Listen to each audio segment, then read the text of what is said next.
मर्कुसले लेखेको सुसमाचार अध्याय 1। परमेश्वरका पुत्र यीशु ख्रिस्टको सुसमाचारको आरम्भ यशाया अगमवक्ताको पुस्तकमा यसरी लेखिएको छ। हेर, म मेरो दूतलाई तिम्रो अघि अघि पठाउँछु, जसले तिम्रो मार्ग तयार गर्नेछ। उजाड स्थानमा एकजना कराउनेको आवाज, परम प्रभुको मार्ग तयार पार, उहाँका पथ सोझा बनाऊ। बप्तिस्मा दिने यूहन्ना पाप मोचनको लागि पश्चातापको बप्तिस्मा प्रचार गर्दै उजाड स्थानमा देखा परे। समस्त यहुदिया देश र यरुसलेमका सबै बासिन्दाहरू तिनी कहाँ निस्कि आए र तिनीहरूले आफ्ना पाप स्वीकार गर्दै तिनीबाट यर्दन नदीमा बप्तिस्मा लिए। यूहन्नाले ऊँटको रौँबाट बुनेको लुगा लाउँथे र कम्मरमा छालाको पटुका बाँध्थे र सल्ह र बनमह खान्थे। तिनले यसो भन्दै प्रचार गरे, जो म पछि आउनुहुन्छ उहाँ म भन्दा शक्तिशाली हुनुहुन्छ, अनि निहुरेर उहाँका जुत्ताका फिता फुकाउने लायक म छैन। मैले तिमीहरूलाई पानीले बप्तिस्मा दिएको छु, तर उहाँले तिमीहरूलाई पवित्र आत्माले बप्तिस्मा दिनुहुनेछ।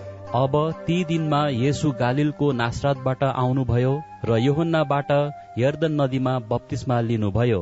पानीबाट उक्ली आउने बित्तिकै उहाँले स्वर्ग उघ्रिएको र पवित्र आत्मालाई ढुकुरको रूपमा आफूमाथि ओर्लदै गर्नुभएको देख्नुभयो। अनि स्वर्गबाट यस्तो एउटा आवाज भयो, तिमी मेरा प्रिय पुत्र हौ, तिमीसँग म अति प्रसन्न छु। पवित्र आत्माले उहाँलाई तुरन्तै उजाड स्थानमा लैजानुभयो। शैतानबाट परीक्षित हुँदै उहाँ 40 दिन उजाड स्थानमा रहनुभयो। उहाँ जंगली जनावरहरूसँग रहनुभयो र स्वर्गदूतहरूले उहाँको सेवा टहल गरे। अब यूहन्ना पक्राउमा परेपछि परमेश्वरको सुसमाचार प्रचार गर्दै येशू गालिलमा आउनुभयो। उहाँले भन्नुभयो, समय पूरा भएको छ र परमेश्वरको राज्य नजिक आइपुगेको छ। पश्चाताप गर र सुसमाचारमा विश्वास गर। गालिल समुद्रको किनार किनारै जाँदै हुनुहुँदा उहाँले सिमोन र तिनका भाइ अन्द्रियासलाई समुद्रमा जाल हानिरहेका देख्नुभयो, किनकि तिनीहरू जालहारी थिए। येशूले तिनीहरूलाई भन्नुभयो, मेरो पछि लाग र म तिमीहरूलाई मानिसहरूका जालहारी बनाउने छु। तिनीहरूले तुरन्तै आफ्ना जालहरू छोडे र उहाँको पछि लागे। अनि अलि पर गएपछि उहाँले जब्दियाका 2 छोरा याकुब र यूहन्नालाई डुङ्गामा बसी जाल तुनिरहेका देख्नुभयो।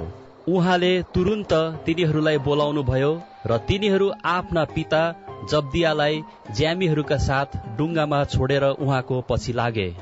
तब उहाँहरू कफरनहुममा जानुभयो र तुरुन्तै सब्बात दिनमा सभाघरमा पसी उहाँले शिक्षा दिन लाग्नुभयो।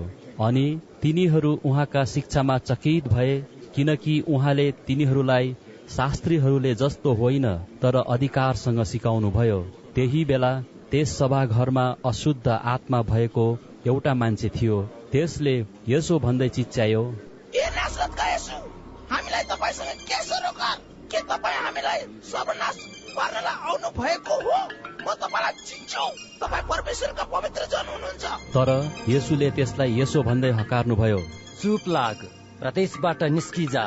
त्यस मान्छेलाई लछार पछार पार्दै त्यो अशुद्ध आत्मा ठूलो स्वरले चिच्याएर त्यस मान्छेबाट निस्किगयो। तब सबैजनाले अचम्भ माने र तिनीहरू यसो भन्दै आपसमा सोधासोध गर्न लागे, यो के हो? यो त नयाँ शिक्षा रहेछ। यिनले त अधिकारसँग अशुद्ध आत्माहरूलाई पनि आज्ञा गर्छन् र तिनीहरूले यिनका आज्ञा मान्दा रहेछन्। अनि चाँडै नै येशूको कीर्ति गालिलको इलाका वरिपरि चारैतिर फैलियो। अब उहाँ तुरुन्तै सभाघरबाट निस्केर याकुब र यूहन्नाका साथमा सिमोन र अन्द्रियासको घरमा पस्नुभयो। सिमोनकी सासू जरोले थला परेकी थिइन् र तिनीहरूले झट्टै उहाँलाई तिनको विषयमा भने। उहाँले नजिक आएर तिनको हात समाती तिनलाई उठाउनुभयो र जरोले तिनलाई छोडिहाल्यो। अनि तिनले उहाँहरूको सेवा गरिन्। त्यो साँझ घाम डुबेपछि मानिसहरूले उहाँ कहाँ बिरामीहरू र भूत लागेकाहरू जम्मैलाई ल्याए। सारा शहर नै घरको ढोकामा जम्मा भएको थियो। अनेक किसिमका रोगले ग्रस्त भएका धेरै बिरामीहरूलाई उहाँले निको पार्नुभयो र धेरै भूतहरूलाई निकाल्नुभयो। तर भूतहरूले उहाँलाई चिनेका हुनाले उहाँले तिनीहरूलाई बोल्न दिनु भएन। बिहान उज्यालो हुनुभन्दा धेरै अघि उठेर उहाँ बाहिर एकान्त ठाउँमा जानुभयो र त्यहाँ प्रार्थना गर्नुभयो। सिमोन र तिनीसँग हुनेहरू उहाँलाई खोज्दै गए। उहाँलाई भेट्टाएपछि तिनीहरूले भने, सबैले तपाईलाई खोजिरहेका छन्। तब उहाँले तिनीहरूलाई भन्नुभयो, आओ हामीहरू नजिकका अरू शहरहरूमा जाउँ र त्यहाँ पनि म प्रचार गर्न पाऊँ, किनकि यसैको निम्ति म आएको हुँ। अनि सारा गालिलमा तिनीहरूका सभाघरहरूमा प्रचार गर्दै र भूतहरूलाई निकाल्दै उहाँ हिँड्नुभयो।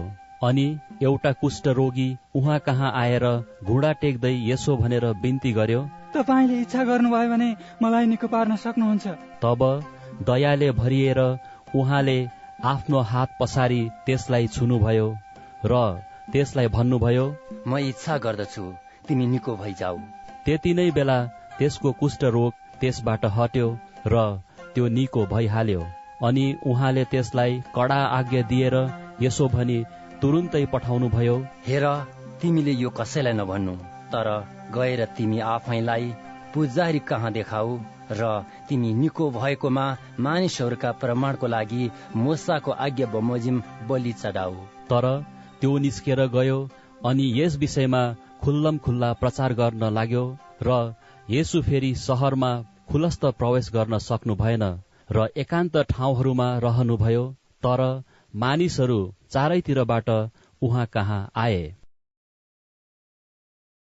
मर्कुस अध्याय 2।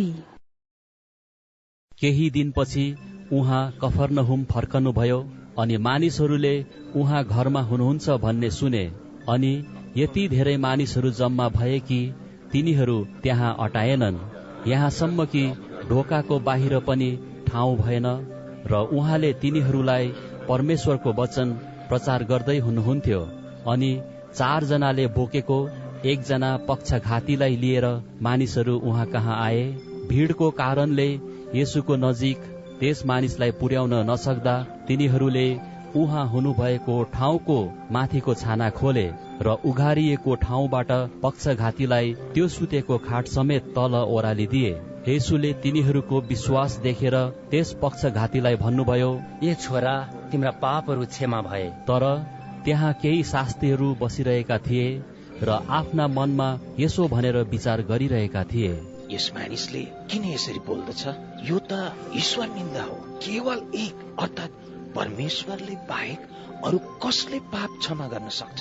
अनि तिनीहरू आपसमा यसरी विचार गर्दैछन् भन्ने येशूले तुरुन्तै आफ्नो आत्मामा थाहा पाएर तिनीहरूलाई भन्नुभयो, किन तिमीहरू आफ्नो मनमा यस्तो विचार गर्दैछौ? पक्षघातीलाई तिम्रा पापहरू क्षमा भए भन्नु कि उठ तिम्रो खाट उठाएर हिँड भन्नु कुन चाहिँ सजिलो छ? तर मानिसको पुत्रलाई पृथ्वीमा पाप क्षमा गर्ने अधिकार छ भनी तिमीहरूले जान। तब उहाँले त्यस पक्षघातीलाई भन्नुभयो, म तिमीलाई भन्दछु, उठ तिम्रो खाट उठाऊ र घर जाऊ। त्यो उठ्यो र तुरुन्तै खाट उठाएर सबैका सामुन्नेबाट गइहाल्यो। यहाँसम्म कि सबैजना आश्चर्यचकित भए र हामीले यस्तो त कहिले देखेका छैनौं भन्दै तिनीहरूले परमेश्वरको महिमा गरे। उहाँ फेरि एकपल्ट समुद्रको किनारमा जानुभयो अनि मानिसहरूको एउटा ठूलो भीड उहाँ कहाँ आयो र उहाँले तिनीहरूलाई शिक्षा दिनुभयो। त्यसपछि जाँदै गर्दा उहाँले अल्फयसका छोरा लेबीलाई कर उठाउनेहरूको ठाउँमा बसिरहेका देख्नुभयो र तिनलाई भन्नुभयो, मेरो पछि लाग। तिनी उठेर उहाँको पछि लागे। उहाँ लेबीको घरमा भोजन गर्न बस्नुहुँदा कर उठाउने धेरैजना र पापीहरू पनि येशू र उहाँका चेलाहरूका साथमा बसिरहेका थिए, किनकि उहाँलाई पछ्याउनेहरू धेरै थिए। उहाँ पापीहरू र कर उठाउनेहरूसँग खाइरहनु भएको देखेर फरिसी दलका शास्त्रीहरूले उहाँका चेलाहरूलाई भने, तिनी किन कर उठाउनेहरू र पापीहरूसँग बसेर खान्छन्? यो सुनेर येशूले तिनीहरूलाई भन्नुभयो, निरोगीहरूलाई वैद्यको खाँचो पर्दैन, तर रोगीहरूलाई मात्र पर्छ। म धर्मीहरूलाई होइन, तर पापीहरूलाई बोलाउन आएको हुँ। यूहन्नाका चेलाहरू र फरिसीहरू उपवास बस्दथिए। मानिसहरूले आएर उहाँलाई भने, यूहन्नाका चेलाहरू र फरिसीका चेलाहरू उपवास बस्दछन्, तर तपाईँका चेलाहरू किन उपवास बस्दैनन्? येशूले तिनीहरूलाई भन्नुभयो, के दुलाहा तिनीहरूका साथमा रहुन्जेल जन्तीहरू उपवास बस्छन् र जहिलेसम्म दुलाहा तिनीहरूका साथमा हुन्छन् तिनीहरू उपवास बस्दैनन्। तर समय आउनेछ जब दुलाहा तिनीहरूबाट अलग गराइनेछन्, तब तिनीहरू त्यस दिन उपवास बस्नेछन्। कसैले पुरानो लुगामा नयाँ कपडाको टालो हाल्दैन, नत्र त टालेको कपडा फाटी निस्कन्छ, अर्थात् नयाँ पुरानोबाट फाटेर निस्कन्छ र फटाई झन् नराम्रो हुनेछ।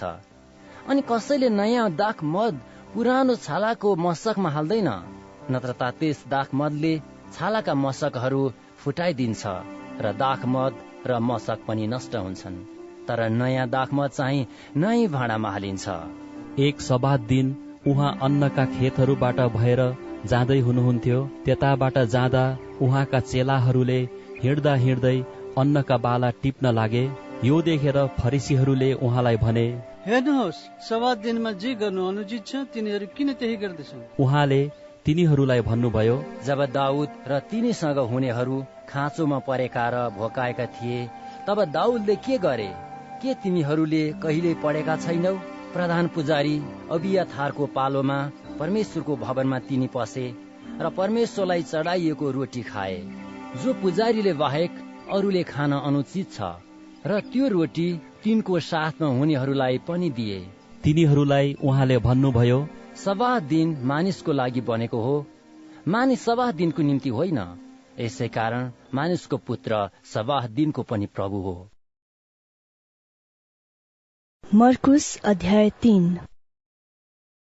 पछिबाट फेरि उहाँ सभाघरमा पस्नुभयो।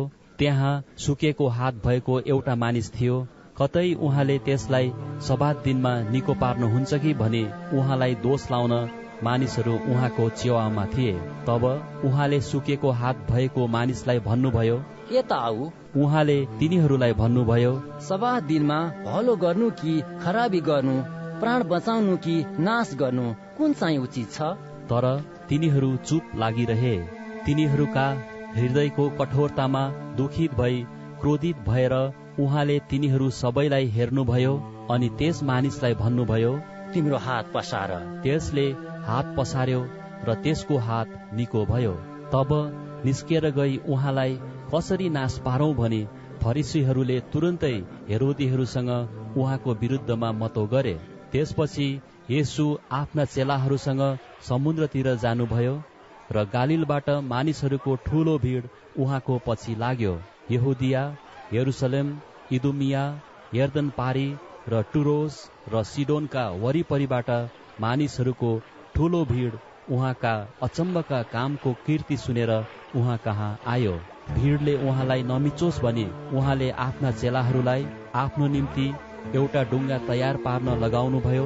उहाँले धेरैलाई निको पार्नु भएको हुनाले रोग लागेका सबैले उहाँलाई छुवाउँ भनेर ठेलमठेला गर्दथे।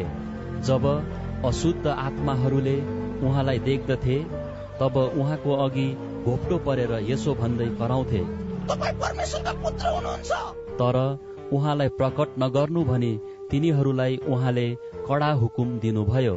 त्यसपछि येशू डाँडामा उक्लनु भयो र उहाँले चाहनु भएका जतिलाई बोलाउनु भयो र तिनीहरू उहाँ कहाँ आए। आफूसँग रहन र प्रचार गर्न पठाउनलाई उहाँले 12 जनालाई नियुक्त गर्नुभयो र तिनीहरूलाई भूतहरू निकाल्ने अधिकार पनि दिनुभयो। ती 12 प्रेरितहरू यी नै हुन्: सिमोन, जसको नाउँ उहाँले पत्रुस राख्नुभयो, जब्दियाका छोरा याकुब र याकुबका भाइ यूहन्ना। उहाँले तिनीहरूलाई बोअनर्गेस अर्थात् गर्जनका छोराहरू भन्ने नाउँ दिनुभयो। अन्द्रियास, फिलिप, बार्थोलोमाई, मत्ती, थोमा, अल्फयसका छोरा याकुब र थेदियस, सिमोन कनानी र यहुदा इस्करियोत, जसले उहाँलाई धोका दियो। त्यसपछि येशू फेरि घरतिर जानुभयो। फेरि भीड़ जम्मा भयो, यहाँसम्म कि उहाँहरूले भोजन खान पनि पाउनु भएन। जब येशूका परिवारले यो सुने तब उहाँलाई लैजानलाई उनीहरू निस्के, किनकि उहाँको मन ठेगानामा छैन भनी उनीहरू भन्थे। यरुसलेमबाट आएका व्यवस्थाका शास्त्रीहरूले भने, त्यसमा बालजिबुल भूत छ। र भूतहरूको मालिकद्वारा नै त्यसले भूतहरू निकाल्दछ। तर उहाँले तिनीहरूलाई आफू कहाँ बोलाएर दृष्टान्तहरूमा भन्नुभयो, शैतानले शैतानलाई कसरी निकाल्न सक्छ? कुनै राज्यको आपसमा फुट भयो भने त्यो राज्य टिक्न सक्दैन। कुनै घरको पनि आपसमा फुट भयो भने त्यो घर टिक्न सक्ने छैन। यदि शैतानले शैतानकै विरुद्धमा खडा भएर फाटो ल्याएको छ भने त्यो टिक्न सक्दैन, तर त्यसको अन्त्य आइसकेको हुन्छ। कसैले बलियो मानिसको घरमा पसेर उसको धनमाल लुट्न सक्दैन जबसम्म त्यसले त्यो बलियो मानिसलाई पहिला बाँध्दैन, तब पो त्यसले उसको घर लुट्न सक्छ। साँच्चै म तिमीहरूलाई भन्दछु, मानिसहरूका सबै पाप र ईश्वर निन्दा क्षमा गरिनेछन्, तर पवित्र आत्माको विरुद्धमा निन्दा गर्नेलाई कदापि क्षमा हुने छैन, तर त्यो अनन्त पाप कर्मको दोषी ठहर्छ। उहाँले यो वचन भन्नुभयो किनकि उसमा अशुद्ध आत्मा छ भनी तिनीहरूले भनेका थिए। तब उहाँकी आमा र उहाँका भाइहरू त्यहाँ आए र बाहिरै खडा भएर उहाँलाई डाकी पठाए। भीड उहाँको वरिपरि बसिरहेको थियो र तिनीहरूले उहाँलाई भने, हेर्नुहोस्, तपाईकी आमा र तपाईका भाइहरू तपाईलाई बाहिर खोज्दैछन्। उहाँले तिनीहरूलाई जवाफ दिएर भन्नुभयो, मेरी आमा र मेरा भाइहरू को हुन्? अनि आफ्नो वरिपरि चारैतिर हेरेर उहाँले भन्नुभयो, हेर, यिनै हुन् मेरी आमा र मेरा भाइहरू, किनकि जसले परमेश्वरको इच्छा पालन गर्छ त्यो नै मेरो भाइ र मेरी बहिनी र मेरी आमा हुन्। मर्कुस अध्याय 4। पछिबाट फेरि समुद्रको किनारमा उहाँले शिक्षा दिन लाग्नुभयो। उहाँका चारैपट्टि भीड यति ठूलो भयो कि उहाँ समुद्रमा भएको एउटा डुङ्गामा चढ्नुभयो र त्यसैमा बस्नुभयो। मानिसहरू चाहिँ समुद्रको किनारका पाखामा बसेका थिए। अनि उहाँले तिनीहरूलाई दृष्टान्तहरूमा धेरै कुरा सिकाउनुभयो। उहाँले आफ्नो शिक्षामा तिनीहरूलाई यसो भन्नुभयो, सुन, हेर, एकजना बिउ छर्ने मानिस बिउ छर्नलाई निस्क्यो, अनि छर्दाखेरि केही बिउ बाटोतिर परे र ती बिउ चराचुरुङ्गीले आएर खाइहाले। केही बिउ ढुङ्गेनी ठाउँमा परे जहाँ धेरै माटो थिएन र माटोको गहिराई नहुनाले ती छिट्टै उम्रे। घाम निकै चर्केपछि टुसाहरू डढिहाले, जरा नलागेकोले ती ओइलिहाले। केही बिउ चाहिँ काँडाहरूका बीचमा परे, काँडाहरू बढे र बोट निसासिए अनि तिनमा फल लागेनन्। तर केही बिउ असल जमिनमा परे र उम्रदै र बढ्दै गएर 30 गुणा, 60 गुणा र 100 गुणा फल दिए। अनि उहाँले भन्नुभयो, जसको सुन्ने कान छ त्यसले सुनोस्। जब उहाँ एक्लै हुनुभयो तब 12 जना चेलाहरू र उहाँको वरिपरि भएकाहरूले उहाँलाई दृष्टान्तको विषयमा सोधे। उहाँले तिनीहरूलाई भन्नुभयो, परमेश्वरका राज्यको रहस्य तिमीहरूलाई दिएको छ, तर बाहिरकाहरूलाई भने सबै कुरा दृष्टान्तमा भनिन्छ, कि तिनीहरू हेर्न त हेर्छन् तर देख्दैनन्, सुन्न त सुन्छन् तर बुझ्दैनन्। नत्र त तिनीहरूले पश्चाताप गर्ने थिए र तिनीहरूको पाप क्षमा हुने थियो। उहाँले तिनीहरूलाई भन्नुभयो, तिमीहरू यस दृष्टान्तको अर्थ बुझ्दैनौ, त्यसो भए अरू सब दृष्टान्तहरूका अर्थ कसरी बुझ्नेछौ? बिउ छर्नेले वचन छर्दछ। कोही मानिसहरू बाटोतिर छरिएका बिउ जस्तै छन्। जब तिनीहरूले वचन सुन्छन् तब तुरुन्तै शैतान आउँछ र तिनीहरूमा छरिएको वचन लगिहाल्छ। त्यसै गरी ढुङ्गेनी ठाउँमा छरिएकाहरू यिनै हुन्, जसले जब वचन सुन्छन् तब खुसी साथ तुरुन्तै त्यो ग्रहण गर्छन्। तर तिनीहरूको आफ्नो जरा नलागेकोले ती थोरै बेर मात्र टिक्छन्। तर जब वचनको कारण संकष्ट वा सतावट आउँछ तिनीहरू तुरुन्तै लडिहाल्छन्। काँडाहरूका बीचमा छरिएका तिनै हुन्, जसले वचन सुन्छन् तर यस संसारको फिक्री र धनको मोह र अरू थोकको लालच आएर वचनलाई निसासी दिन्छन्। ती फलवन्त हुँदैनन्। तर असल जमिनमा छरिएकाहरू ती हुन्, जसले वचन सुन्छन् र ग्रहण गर्छन् र फल दिन्छन्, 30 गुणा, 60 गुणा र 100 गुणा। उहाँले तिनीहरूलाई भन्नुभयो, के कसैले बत्ती बालेर पाथी मुनि वा खाट मुनि राख्न भनेर भित्र ल्याउँछ? के सामदान माथि राख्न भनेर होइन र? कुनै थोक लुकाएर राख्न सकिँदैन जो प्रकट गरिने छैन, अनि कुनै थोक गुप्त छैन जो प्रकाशमा ल्याइने छैन। यदि कुनै मानिसको सुन्ने कान छ भने त्यसले सुनोस्। उहाँले तिनीहरूलाई फेरि भन्नुभयो, तिमीहरू जे सुन्छौ त्यसमा ध्यान देऊ। किनकि जुन नापले तिमीहरू दिन्छौ त्यही नापमा तिमीहरूले पाउँछौ र तिमीहरूलाई झन बढी दिइनेछ। किनभने जससँग छ त्यसलाई दिइनेछ र जससँग छैन त्यससँग भएको पनि त्यसबाट खोसिनेछ। उहाँले भन्नुभयो, परमेश्वरको राज्य यस्तो हो, कुनै एउटा मानिसले जमिनमा बिउ छर्छ र ऊ सुते पनि जागा रहे पनि रात दिन त्यो बिउ चाहिँ टुसाउँछ र बढ्छ। तर त्यो कसरी बढ्छ सो उसले जान्दैन। जमिन आफैले उमार्छ, पहिले टुसा त्यसपछि बाला, तब बालामा पुरा दाना लाग्छ। तर जब अन्न पाक्छ तब तुरुन्तै उसले हँसिया लगाउन थाल्छ, किनभने फसलको बेला आइपुगेको हुन्छ। उहाँले फेरि भन्नुभयो, परमेश्वरका राज्यको तुलना केसँग गरौं अथवा कुन दृष्टान्तमा यसको व्याख्या गरौं? यो त रायोको बिउको दाना जस्तो छ, जो जमिनमा छरिन्छ। पृथ्वीभरिमा सबै बिउहरूमा साना भए तापनि जब त्यो रोपिन्छ तब त्यो बढ्छ र सबै सागपातहरू भन्दा त्यो ठूलो हुन्छ र त्यसले ठूला ठूला हाँगाहरू हाल्छ र आकाशका पक्षीहरूले त्यसका छहारीमा गुण लाउँछन्। तिनीहरूले बुझ्न सकेसम्म उहाँले यस्तै धेरै दृष्टान्तहरू भनेर तिनीहरूलाई वचन सुनाउनु भयो। दृष्टान्त बिना उहाँ तिनीहरूसँग बोल्नु भएन, तर आफ्ना निज चेलाहरूलाई उहाँले गुप्तमा सबैको अर्थ खोलिदिनुहुन्थ्यो। त्यो दिन साँझ परेपछि उहाँले चेलाहरूलाई भन्नुभयो, आओ हामी पारीपट्टि जाउँ। अनि भीडसँग बिदा लिएपछि उहाँ जुन डुङ्गामा बस्नु भएको थियो त्यसैमा उहाँलाई चेलाहरूले आफ्ना साथ लगे र अरू अरू डुङ्गाहरू पनि उहाँको साथमा थिए। अनि त्यहाँ ठूलो हुरी बतास चल्यो र छालहरू डुङ्गामा बज्रन लागे, यहाँसम्म कि डुङ्गा पानीले भरिन लाग्यो। उहाँ आफै चाहिँ डुङ्गाको पछिल्लो भागमा एउटा सिरानी लाएर निदाइरहनु भएको थियो। तिनीहरूले उहाँलाई यसो भन्दै बिउझाए, गुरुज्यू, हामी डुब्न लाग्यौं भन्ने के तपाईलाई वास्ता छैन? तब उहाँ बिउजनु भयो र बतासलाई हप्काउनु भयो र समुद्रका छालहरूलाई भन्नुभयो, शान्त हो, रोकिजा। अनि बतास थामियो र ठूलो सन्नाटा भयो। उहाँले तिनीहरूलाई भन्नुभयो, तिमीहरू किन यसरी भयभीत हुन्छौ? तिमीहरूमा विश्वास छैन? तिनीहरू साह्रै भयभीत भए र आपसमा भन्न लागे, यिनी को हुन्? बतास र समुद्रले पनि यिनको हुकुम मान्छन्। मर्कुस अध्याय 5। अनि उहाँहरू समुद्रको पारीपट्टि गेरासेनसको मुलुकमा आउनुभयो। येशू डुङ्गाबाट बाहिर निस्कने बित्तिकै चिहानबाट अशुद्ध आत्मा लागेको एउटा मानिसले उहाँलाई भेट्यो। त्यो चिहानहरू हुँदो बस्दथ्यो, कसैले पनि त्यसलाई साङ्लाले समेत बाँध्न सक्दैनथ्यो, किनकि त्यो धेरैपल्ट नेल र साङ्लाहरूले बाँधिएको थियो र पनि त्यसले साङ्लाहरू टुक्रा टुक्रा पारी छिनाल्थ्यो। कुनै मानिसले पनि त्यसलाई बसमा पार्न सकेको थिएन।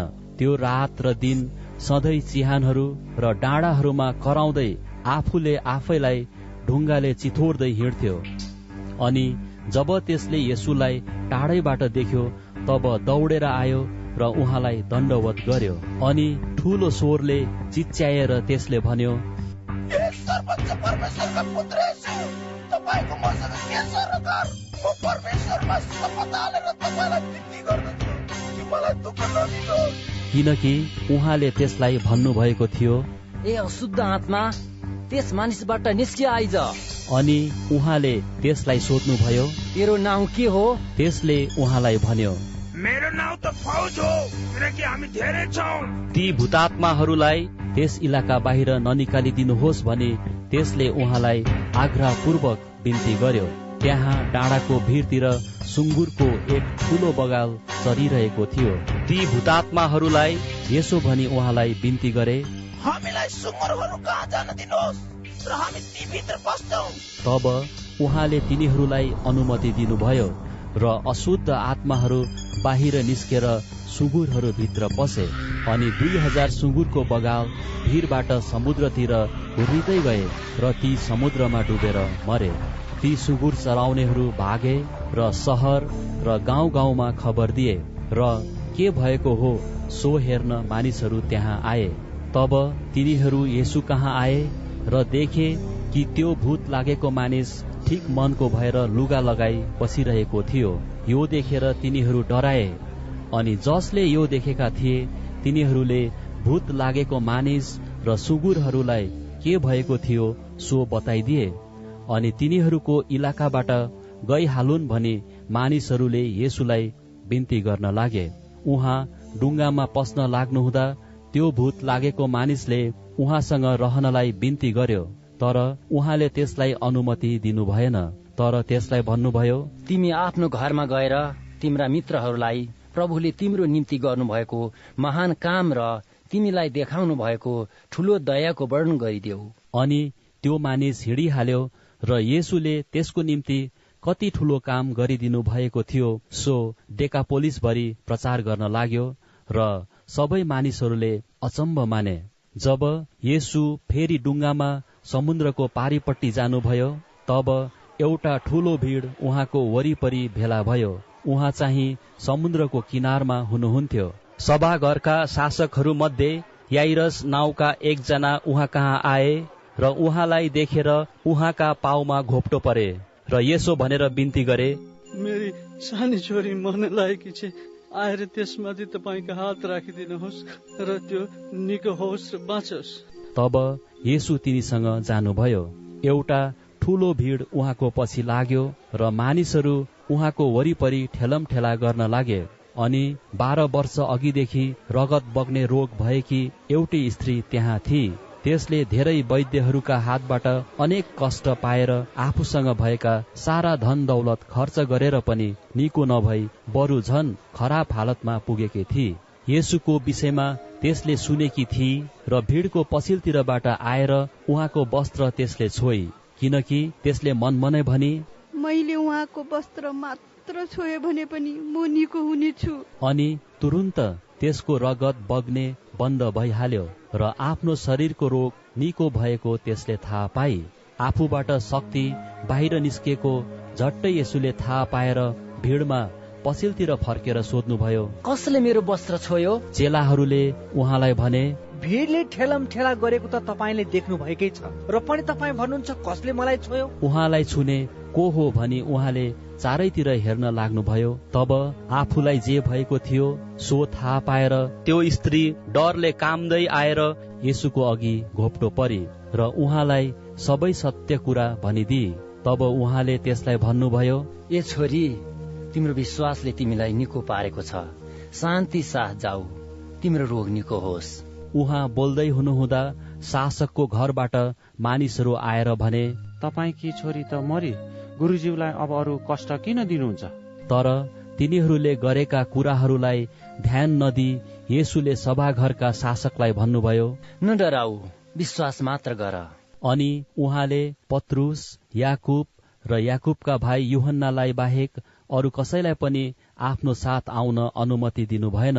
उहाँहरू सभाघरका शासकको घरमा आउनुभयो। अनि उहाँले खैला बैला गर्नेहरू, रुनेहरू र ठूलो स्वरले बिलौना गर्नेहरूलाई देख्नुभयो। भित्र पसेर उहाँले तिनीहरूलाई भन्नुभयो, तिमीहरू किन खैला बैला गर्छौ र रुन्छौ? छिटी मरेकी छैन तर सुतिरहेकी छे। तर तिनीहरू उहाँको कुरामाथि हाँसे।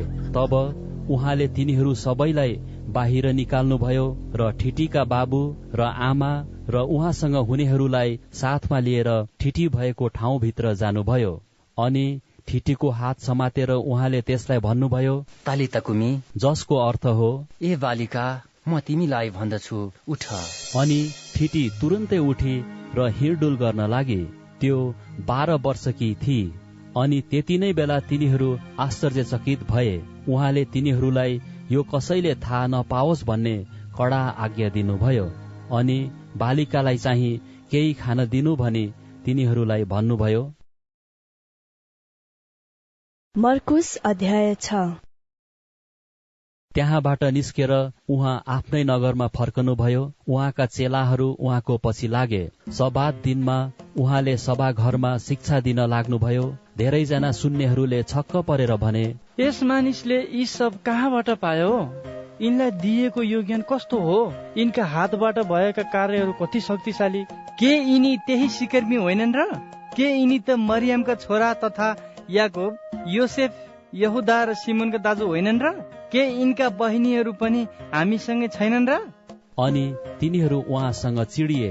तब येशूले तिनीहरूलाई भन्नुभयो, अगमवक्तालाई आफ्नो देश र आफ्नो नातादारहरूका बीचमा र आफ्नै घरमा बाहेक अन्त कहीँ अनादर हुँदैन।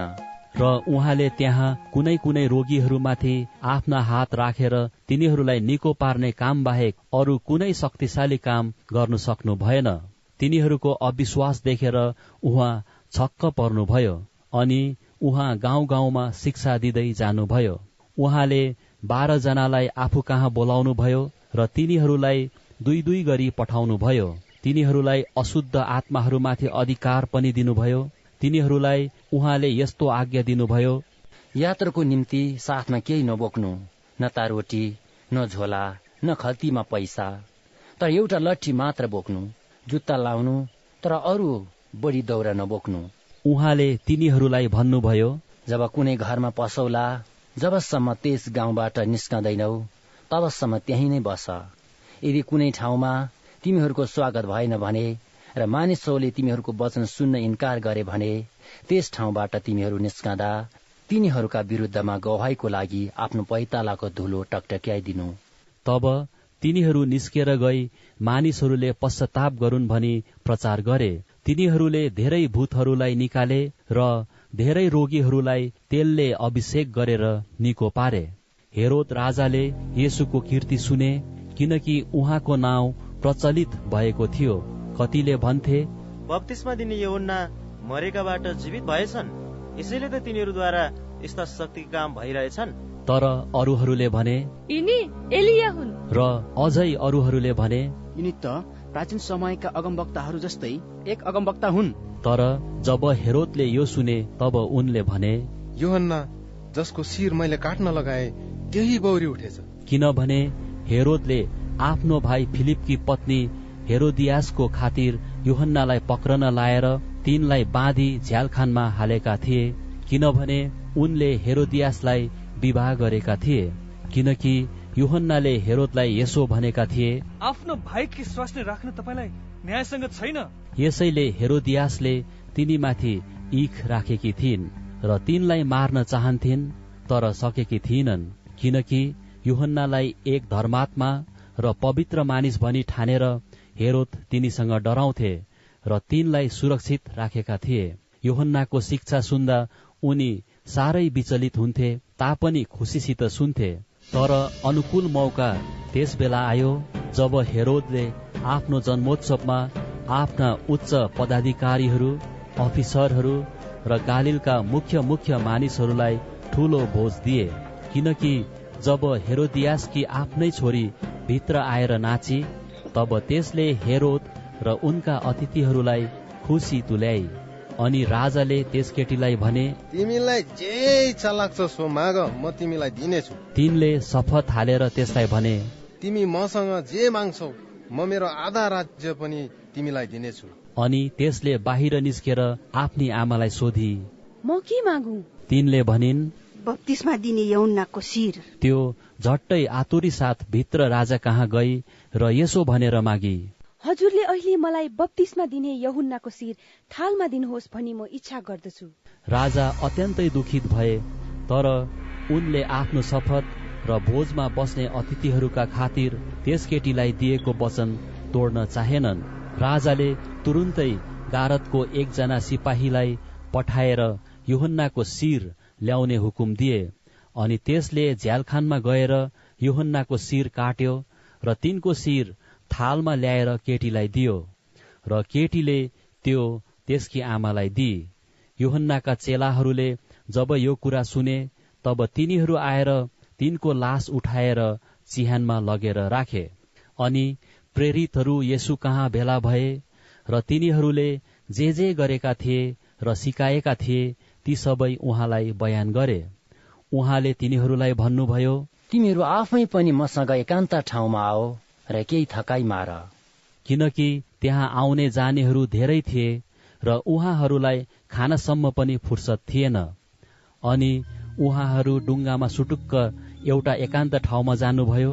धेरै मानिसहरूले उहाँहरू गइरहनु भएको देखे र धेरैले चिने अनि सबै शहरहरूबाट पैदलै दौडेर त्यता गए र उहाँहरूलाई उछिनेर अगाडि पुगे। जब उहाँ किनारमा उत्रनुभयो तब उहाँले एउटा ठूलो भीड देख्नुभयो र उहाँले तिनीहरूलाई टिठाउनुभयो, किनकि तिनीहरू गोठालो नभएका भेडाहरू जस्ता थिए र उहाँले तिनीहरूलाई धेरै कुरा सिकाउन लाग्नुभयो। अनि जब दिन धेरै ढल्क्यो तब उहाँका चेलाहरूले उहाँ कहाँ आएर भने, यो एकान्त ठाउँ छ र अब दिन धेरै ढल्किसक्यो, मानिसहरूलाई बिदा दिनुहोस् र तिनीहरूले वरपरका बस्ती र गाउँहरूमा गएर आफ्ना लागि केही खानेकुरा किनुन्। तर उहाँले तिनीहरूलाई भन्नुभयो, तिमीहरूले नै तिनीहरूलाई केही खान दियो। तर तिनीहरूले उहाँलाई भने, के हामीले गएर 200 दिनारको रोटी किनेर तिनीहरूलाई खान दिने र? उहाँले तिनीहरूलाई भन्नुभयो, तिमीहरूसँग कतिवटा रोटी छन्, गएर हेर। अनि पत्ता लाएपछि तिनीहरूले भने, 5 रोटी र 2वटा माछा। अनि उहाँले मानिसहरूलाई हरियो चौरमा दल बाँधेर बस्ने हुकुम गर्नुभयो। तिनीहरू 100 र 50 का ताती लागेर बसे। उहाँले ती 5 रोटी र 2वटा माछा लिएर स्वर्गतिर हेरी आशीर्वाद दिनुभयो र ती रोटीहरू भाँच्नुभयो अनि मानिसहरूका अगाडि राखिदिउन् भनेर चेलाहरूलाई दिनुभयो र ती 2 माछा पनि उहाँले सबैलाई बाँडिदिनुभयो। अनि सबैले खाए र तृप्त भए। पछिबाट चेलाहरूले रोटी र माछाका उब्रेका टुक्राहरू 12 डालाभरि उठाए। रोटी खाने पुरुषहरू 5000 थिए। अनि उहाँले तुरुन्तै आफ्ना चेलाहरूलाई डुङ्गामा चढेर पारी बेतसेदामा उहाँ भन्दा अघि जान अराउनुभयो र त्यतिन्जेल उहाँले चाहिँ भीडलाई बिदा दिनुभयो।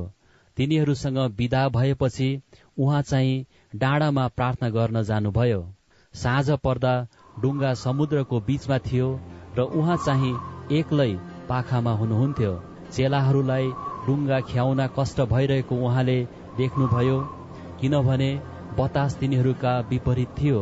3 बजे बिहानतिर उहाँ तिनीहरू कहाँ समुद्रमाथि हिँड्दै आउनुभयो र तिनीहरूलाई उछिनेर जान लाग्नु हुँदा तिनीहरूले उहाँलाई समुद्रमाथि हिँडिरहनु भएको देखेर प्रेत हो भन्ठाने र तिनीहरू चिच्याए, किनकि उहाँलाई देखेर सबै डराएका थिए।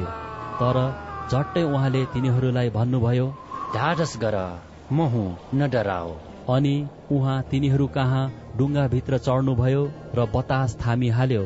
अनि तिनीहरू अत्यन्त अचम्बित भए, किनकि तिनीहरूले रोटीका विषयको कुरा बुझेकै थिएनन्, तर तिनीहरूको हृदय कठोर भएको थियो। समुद्र पार भएपछि उहाँहरू गनेसरेतको मुलुकमा आइपुग्नुभयो र तिनीहरूले डुङ्गा किनारमा लगाए।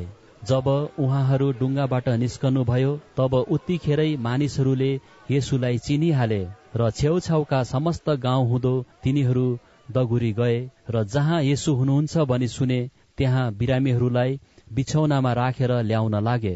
अनि गाउँहरूमा वा शहरहरूमा वा बस्तीहरूमा जहाँ जहाँ उहाँ पस्नुभयो मानिसहरूले रोगीहरूलाई बजार बजारमा राखिदिए र उहाँका वस्त्रको छेउ मात्र पनि छुन पाऊ भनी तिनीहरूले उहाँलाई बिन्ती गरे र जतिले छोए तिनीहरू सबै निको भए। मर्कुस अध्याय 7। यरुसलेमबाट आएका फरिसीहरू र शास्त्रीहरू येशूका चारैतिर भेला भए। येशूका कतिपय चेलाहरूले अशुद्ध हात अर्थात् नधोएको हातले खाएका तिनीहरूले देखे। फरिसीहरू र सबै यहुदीहरू तिनीहरूका पुर्खाहरूले दिएका परम्परा अनुसार हात नधोई भोजन खाँदैनन्। बजारबाट आएपछि स्नान गरेर शुद्ध नभई तिनीहरू खाँदैनन्। यति मात्र होइन, तिनीहरूले यस्ता धेरै अरू परम्परा मान्दछन्, अर्थात् कचौराहरू, भाँडाहरू र काँसोका भाँडाहरू धुने परम्परा। तब फरिसीहरू र शास्त्रीहरूले उहाँलाई सोधे, तपाईका चेलाहरू पिता पुर्खाले राखिदिएका परम्परामा किन चल्दैनन् तर अशुद्ध हातले खान्छन्?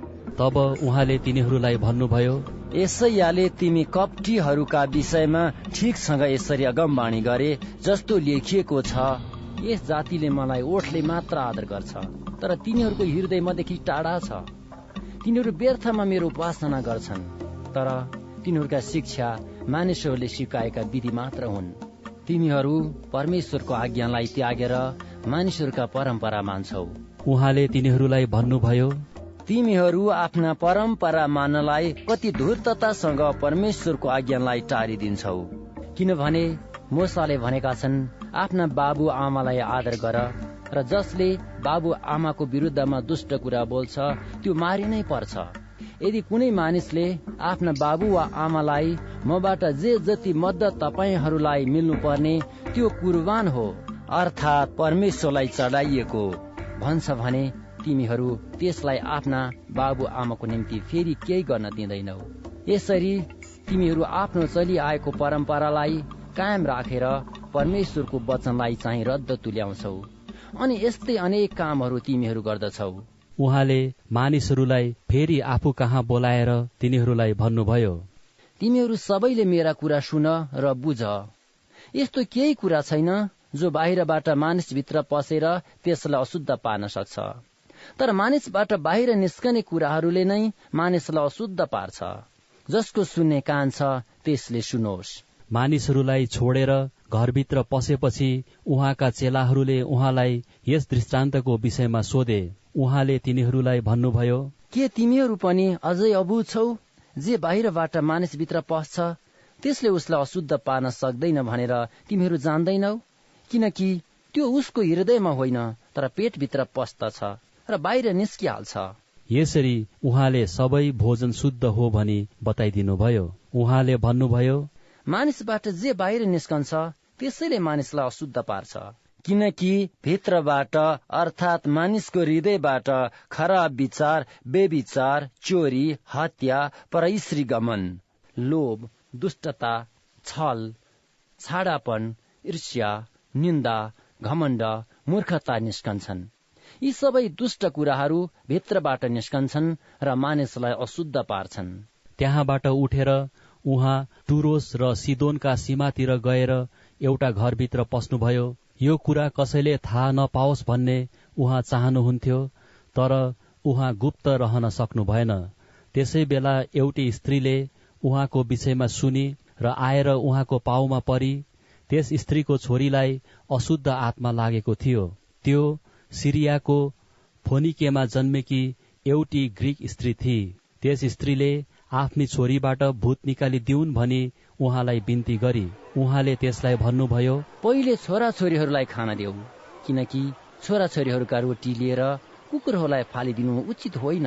तर त्यसले उहाँलाई भने, हो प्रभु, तर कुकुरहरूले पनि त छोराछोरीहरूले टेबल मुनि खसालेका टुक्राहरू खान्छन्। उहाँले त्यसलाई भन्नुभयो, तिमीले यसो भनेको कारण नै तिमी घर जाऊ, तिमी छोरीबाट भूत निस्केर गएको छ। त्यो घरमा गई र छोरीलाई खाटमा सुतिरहेकी भेट्टाई र त्यसबाट भूत चाहिँ निस्किसकेको थियो। टुरोसको इलाकाबाट निस्केर उहाँ सिदोन भएर डिकापोलिसका सिमानाका बीचबाट हुँदै गालिल समुद्रमा जानुभयो।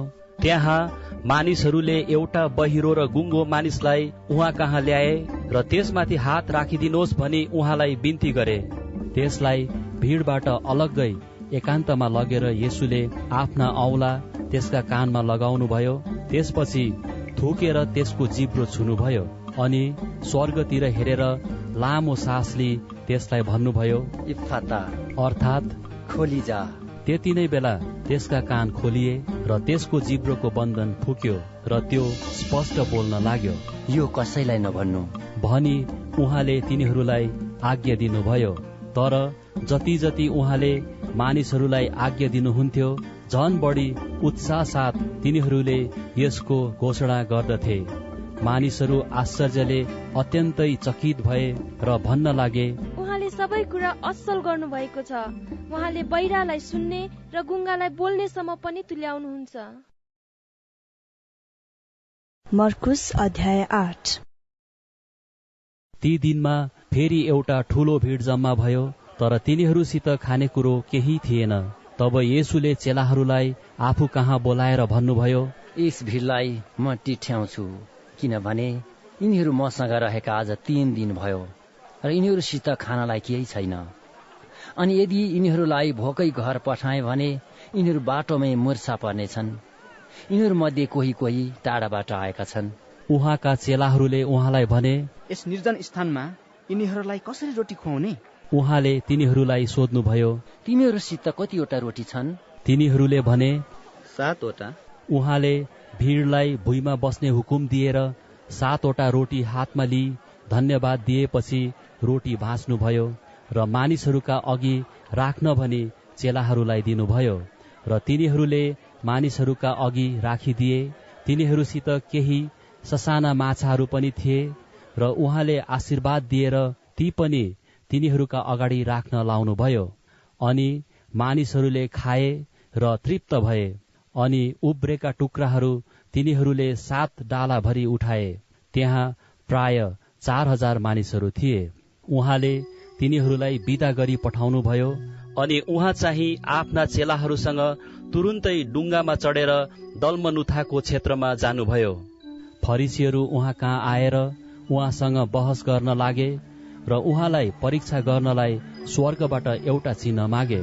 आफ्नो आत्मामा लामो सास लिएर उहाँले भन्नुभयो, यस पुस्ताले किन चिन्ह खोज्छ? साँच्चै म तिमीहरूलाई भन्दछु, यस पुस्तालाई कुनै चिन्ह दिइने छैन। अनि तिनीहरूलाई छोडी उहाँ फेरि डुङ्गामा चढेर पारीपट्टि जानुभयो। चेलाहरूले साथमा रोटी बोक्न बिर्सेका थिए र डुङ्गामा तिनीहरूसित एउटै मात्र रोटी थियो। येशूले चेलाहरूलाई यसो भनेर चेतावनी दिनुभयो, तिमीहरू फरिसीहरूको खमीर र हेरोदको खमीरदेखि सतर्क रहो। तर तिनीहरूका साथमा रोटी नभएकोले येशूले यसो भन्नुभएको हो भनी तिनीहरूले आपसमा बहस गर्न लागे। येशूले यो थाहा पाएर तिनीहरूलाई भन्नुभयो, तिमीहरूसित रोटी छैन भनी किन तिमीहरू बहस गर्दछौ? के तिमीहरू अझै पनि देख्दैनौ वा बुझ्दैनौ? के तिमीहरूको मन कठोर भएको छ? आँखा भए तापनि के तिमीहरू देख्दैनौ? कान भए तापनि के तिमीहरू सुन्दैनौ? के तिमीहरूलाई याद छैन जब मैले 5 वटा रोटी ती 5000 का बीचमा बाँचेथे, तब कति डालाभरि टुक्रा टाक्टीहरू तिमीहरूले उठाएका थियौ? तिनीहरूले उहाँलाई जवाफ दिए, 12। अनि जब ती 7 वटा रोटी 4000 का बीचमा बाँचेको थिए, तब कति डालाभरि टुक्रा टाक्टीहरू तिमीहरूले उठाएका थियौ? तिनीहरूले उहाँलाई भने, 7। उहाँले तिनीहरूलाई भन्नुभयो, तब के तिमीहरू अझै बुझ्दैनौ? त्यसपछि उहाँ बेतसेदा आउनुभयो र मानिसहरूले एउटा अन्धो मानिसलाई उहाँ कहाँ ल्याए र त्यसलाई छोइदिनुहोस् भनी उहाँसँग बिन्ती गरे। उहाँले त्यस अन्धो मानिसको हात समातेर त्यसलाई गाउँबाट बाहिर ल्याउनुभयो र त्यसका आँखामा थुकेर त्यसमाथि आफ्ना हात राखी त्यसलाई सोध्नुभयो, के तिमी केही देख्छौ? अनि माथितिर हेरेर त्यसले भन्यो, म मानिसहरूलाई रुखहरू जस्तै हिँडिरहेका देख्छु। तब उहाँले फेरि त्यसका आँखामा हात राख्नुभयो र त्यसले एक टक लाएर हेर्यो। त्यसले आफ्नो दृष्टि प्राप्त गर्यो र सबै थोक छर्लङ्ग देख्न लाग्यो। तब उहाँले त्यसलाई गाउँतिर नपस्ने हुकुम गरी त्यसको घरमा पठाउनुभयो। येशू र उहाँका चेलाहरू कैसरिया फिलिपीका गाउँहरूमा जानुभयो। बाटोमा जाँदै गर्दा उहाँले आफ्ना चेलाहरूलाई यसो भनेर सोध्नुभयो, मानिसहरूले के भन्छन्, म को हुँ? तिनीहरूले उहाँलाई भने, कसैले भन्छन् बप्तिस्मा दिने यूहन्ना, अरूहरूले एलिया, अनि अरू कतिले भन्छन् अगमवक्ताहरू मध्ये एकजना। तब उहाँले तिनीहरूलाई सोध्नुभयो, तर तिमीहरू चाहिँ के भन्छौ, म को हुँ? पत्रुसले उत्तर दिएर उहाँलाई भने, तपाईँ ख्रिस्ट हुनुहुन्छ। उहाँले तिनीहरूलाई उहाँको विषयमा कसैलाई केही नभन्नु भनी आज्ञा दिनुभयो। मानिसको पुत्रले धेरै दुःख भोग्नु र धर्मगुरुहरू, मुख्य पुजारीहरू र शास्त्रीहरूबाट इन्कार गरिनु र मारिनु अनि 3 दिनपछि जीवित भई उठ्नु आवश्यक छ भनेर उहाँले तिनीहरूलाई सिकाउन लाग्नुभयो। यसरी उहाँले यो कुरा प्रष्टै भन्नुभयो। तर यो सुनेर पत्रुसले उहाँलाई एकातिर लगेर हकार्न लागे। तर फर्केर आफ्ना चेलाहरूलाई हेरी पत्रुसलाई उहाँले यसो भनेर हप्काउनुभयो, ए शैतान, मबाट हटिजा, किनकि तेरो मन परमेश्वरपट्टि छैन तर मानिसपट्टि छ। तब उहाँले आफ्ना चेलाहरूका साथमा भिडलाई आफू कहाँ बोलाएर तिनीहरूलाई भन्नुभयो, कोही मानिस म पछि लाग्ने इच्छा गर्दछ भने त्यसले आफूलाई इन्कार गरोस् र आफ्नो क्रुस उठाएर मेरो पछि लागोस्। किनकि जसले आफ्नो प्राण बचाउन इच्छा गर्दछ त्यसले त्यो गुमाउनेछ, तर मेरो र सुसमाचारको निम्ति आफ्नो प्राण गुमाउनेले त्यो बचाउनेछ। किनभने मानिसले सारा जगत हात पारेर आफ्नो प्राण गुमायो भने त्यसलाई के फाइदा हुन्छ? अथवा मानिसले आफ्नो प्राणको सट्टामा के दिन सक्छ? अनि यस बेविचारी र पापी पुस्तामा जो मदेखि र मेरो वचनदेखि शर्माउँछ, मानिसको पुत्र पनि आफ्ना पिताको महिमामा पवित्र दूतहरूसँग आउँदा त्यसदेखि शर्माउनेछ। मर्कुस अध्याय 9।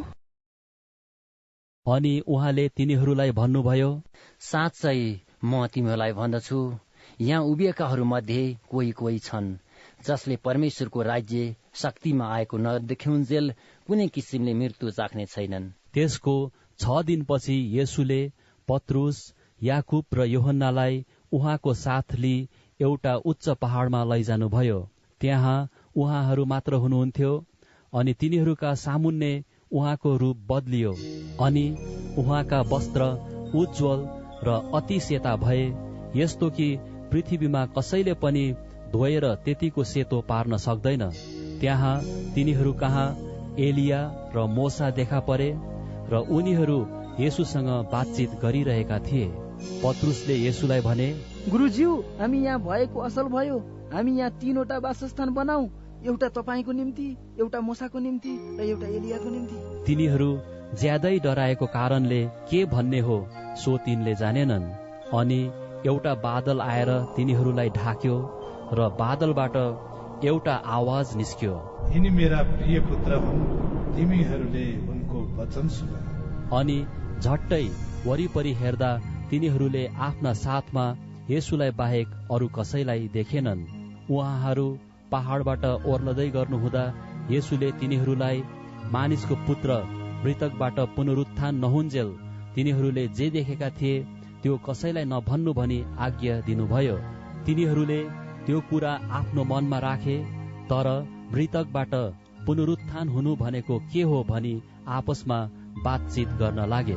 अनि तिनीहरूले उहाँलाई यसो भनेर सोधे, पहिला एलिया आउनु पर्छ भनी व्यवस्थाका शास्त्रीहरू किन भन्छन्? येशूले भन्नुभयो, निश्चय नै एलिया पहिले आउँछन् र सबै कुराको पुनर्स्थापना गर्छन्। तर मानिसको पुत्रले धेरै कष्ट भोगेर अरूबाट तिरस्कृत हुनेछ भनी कसरी धर्मशास्त्रमा लेखिएको छ त? तर म तिमीहरूलाई भन्दछु, एलिया आइसकेका छन् र उनको विषयमा लेखे बमोजिम उनीसँग जे मन पर्यो तिनीहरूले त्यसै गरे। उहाँहरू अरू चेलाहरू कहाँ फर्किआउँदा तिनीहरूलाई एउटा ठूलो भिडले घेरिराखेको र तिनीहरूसँग शास्त्रीहरूले बहस गरिरहेका उहाँहरूले देख्नुभयो। जम्मै भिडले उहाँलाई देख्ने बित्तिकै साह्रै आश्चर्य माने र उहाँ कहाँ दौडेर गई उहाँलाई अभिवादन गरे। उहाँले तिनीहरूलाई सोध्नुभयो, तिमीहरू यिनीहरूसँग के को बहस गर्दैछौ? भिडबाट एकजनाले उहाँलाई जवाफ दियो, गुरुज्यू, मेरो छोरालाई गुङ्गो पार्ने हातमा लागेको छ र तपाईँ कहाँ ल्याएको छु। जब यसले मेरो छोरालाई पक्रन्छ, त्यसलाई भुइँमा पछार्छ र त्यसले मुखबाट फिस काट्छ र त्यसले दारा किट्न लाग्छ र त्यो अलट्ठै पर्छ। मैले तपाईँका चेलाहरूलाई त्यो भूत आत्मा निकालिदिउन् भनी बिन्ती गरे, तर तिनीहरूले सकेनन्। तब उहाँले तिनीहरूलाई जवाब दिनुभयो, ए अविश्वासी पुस्ता, म कहिलेसम्म तिमीहरूसँग रहँला? तिमीहरूलाई कति सहु, त्यसलाई म कहाँ ल्याऊ? तिनीहरूले त्यस केटालाई उहाँ कहाँ ल्याए। येशूलाई देख्ने बित्तिकै त्यस आत्माले केटालाई लछार पछार पार्यो र त्यो भुइँमा पछारिएर फिच काट्दै लडीबडी गर्न लाग्यो। उहाँले त्यसका बाबुलाई सोध्नुभयो, कहिलेदेखि यसलाई यस्तो भएको हो? तिनले भने, बाल्यकालदेखि नै यसलाई नाश गर्न त्यस आत्माले घरिघरि यसलाई आगो र पानीमा पनि फालेको छ। यदि तपाईँले केही गर्न सक्नुहुन्छ भने दया गरी हामीलाई मद्दत गरिदिनुहोस्। येशूले तिनलाई भन्नुभयो, तपाईँले सक्नुहुन्छ भनी के भनेको? विश्वास गर्नेको लागि त सबै कुरा सम्भव छ।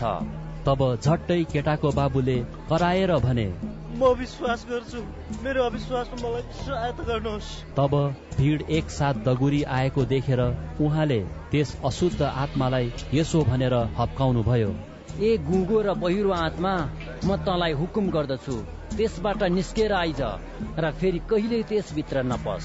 अनि चिच्चाएर त्यस केटालाई साह्रै लछार पछार पारी त्यो आत्मा निस्क्यो र त्यो केटो मुर्दासरी भयो। यहाँसम्म कि धेरैले त त्यो मरेछ भनी ठाने, तर येशूले त्यसको हात समातेर त्यसलाई जुरुक्क उठाउनु भयो र त्यो उठ्यो। अनि जब उहाँ घरमा जानुभयो तब उहाँका चेलाहरूले गुप्तमा उहाँलाई यसो भनी सोधे, हामीले त्यसलाई किन निकाल्न सकेनौ? उहाँले तिनीहरूलाई भन्नुभयो, यस किसिमको चाहिँ प्रार्थनाले बाहेक अरू कुनै उपायले धपाउन सकिँदैन। अनि त्यहाँबाट निस्केर उहाँहरू गालिल भएर जानुभयो।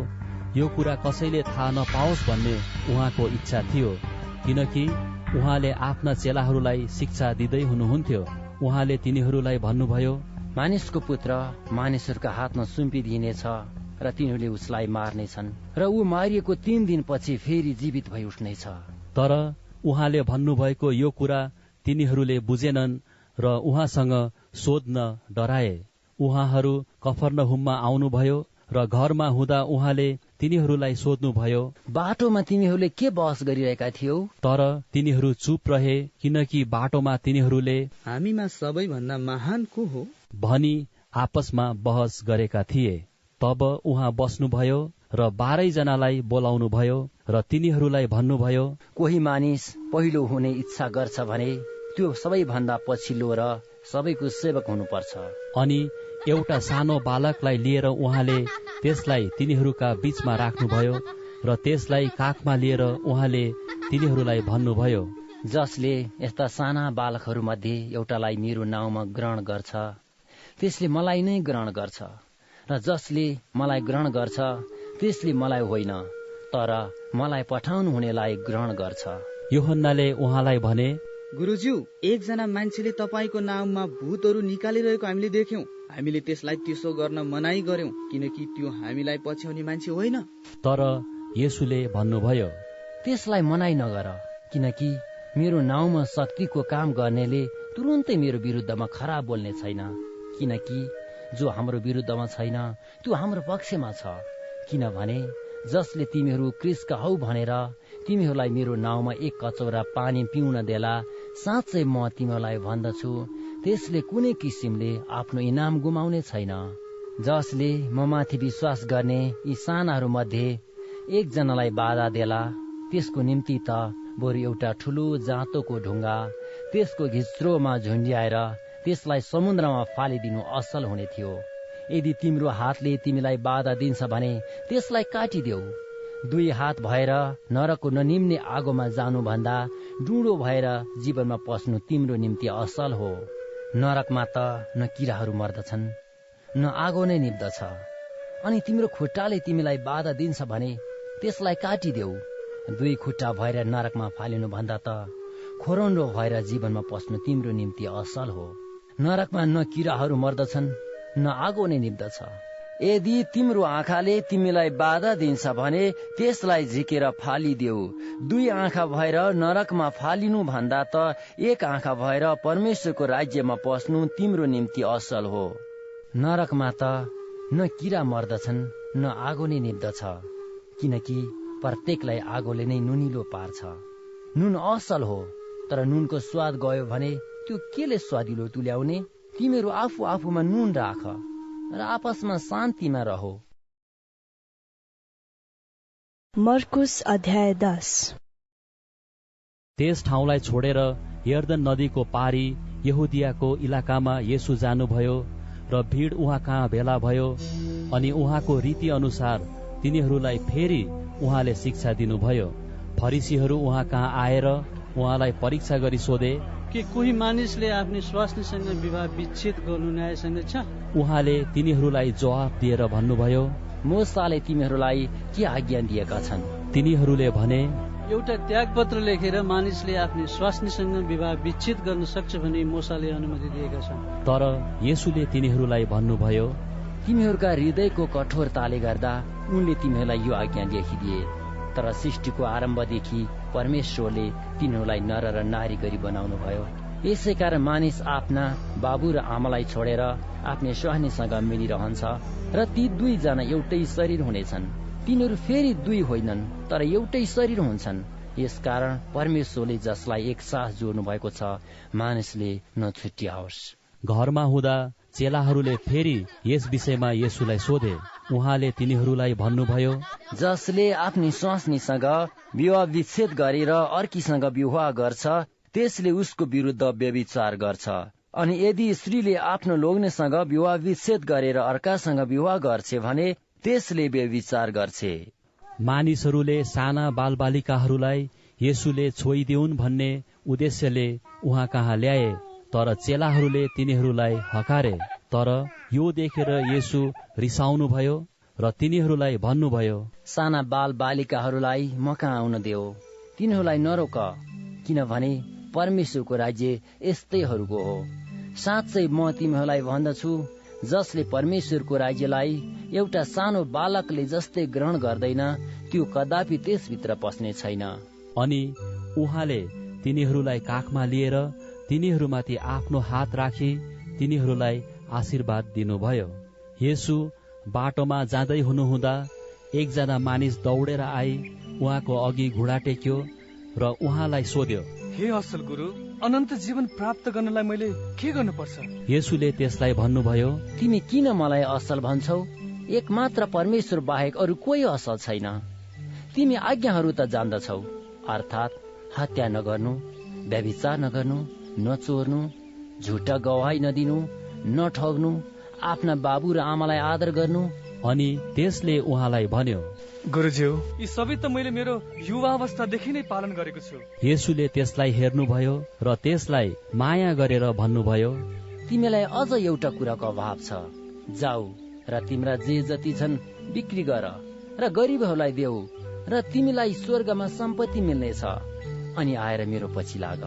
तर यस कुराले त्यसको अनुहार उदासिलो भयो र त्यो दुखित भएर गइहाल्यो, किनभने त्यससित धेरै धन सम्पत्ति थियो। अनि वरिपरि हेरेर येशूले आफ्ना चेलाहरूलाई भन्नुभयो, धनीहरूलाई परमेश्वरको राज्यमा पस्नु कति कठिन छ। उहाँले भन्नुभएको यस कुरामा चेलाहरूले अचम्म माने। तर येशूले फेरि तिनीहरूलाई भन्नुभयो, बालक हो, धन सम्पत्ति माथि भरोसा राख्नेहरूलाई परमेश्वरको राज्यभित्र पस्नु कति कठिन छ। धनी मानिसलाई परमेश्वरको राज्यभित्र पस्नु भन्दा त बरु सियोको नाथ्रीबाट ऊँटलाई छिर्न सजिलो हुन्छ। तिनीहरू ज्यादै अचम्बित भए र उहाँलाई भने, त्यसो भए को बाँच्न सक्छ? येशूले तिनीहरूलाई हेरेर भन्नुभयो, मानिसहरूका निम्ति त यो असम्भव छ, तर परमेश्वरको लागि छैन, किनकि परमेश्वरको निम्ति सबै कुरा सम्भव हुन्छ। पत्रुसले उहाँलाई भने, हेर्नुहोस्, हामीले सबै छोड्यौं र तपाईको पछि लागेका छौं। येशूले भन्नुभयो, साँच्चै म तिमीहरूलाई भन्दछु, जसले मेरो निम्ति र सुसमाचारको खातिर घर वा दाजुभाइ वा दिदीबहिनी वा आमा बाबु वा छोरा छोरीहरू वा जग्गा जमिन छोड्छ, त्यसले 70 साथसाथै 100 गुणा बढी घर, दाजुभाइ, दिदीबहिनी, आमा, छोरा छोरी र जग्गा जमिन यसै समयमा पाउनेछ, अनि आउँदो युगमा अनन्त जीवन। तर धेरै पहिला हुनेहरू पछिल्ला र पछिल्ला हुनेहरू चाहिँ पहिला हुनेछन्। उहाँहरू यरुशलेमतिर जाँदै हुनुहुन्थ्यो र येशू तिनीहरूका अघि अघि हिँडिरहनु भएको थियो। चेलाहरू अचम्बित थिए र अरू पछि पछि आउनेहरू भयभीत थिए। तब उहाँले 12 चेलाहरूलाई फेरि एकातिर लगेर आफूमाथि परि आउने कुराहरू तिनीहरूलाई सुनाउनु भयो। उहाँले भन्नुभयो, हेर, हामी यरुशलेमतिर जाँदैछौँ। त्यहाँ मानिसको पुत्रलाई मुख्य पुजारीहरू र शास्त्रीहरू कहाँ सुम्पिदिनेछ र तिनीहरूले उसलाई मृत्युदण्ड दिनेछन् र अन्य जातिहरूको हातमा सुम्पिदिनेछन्।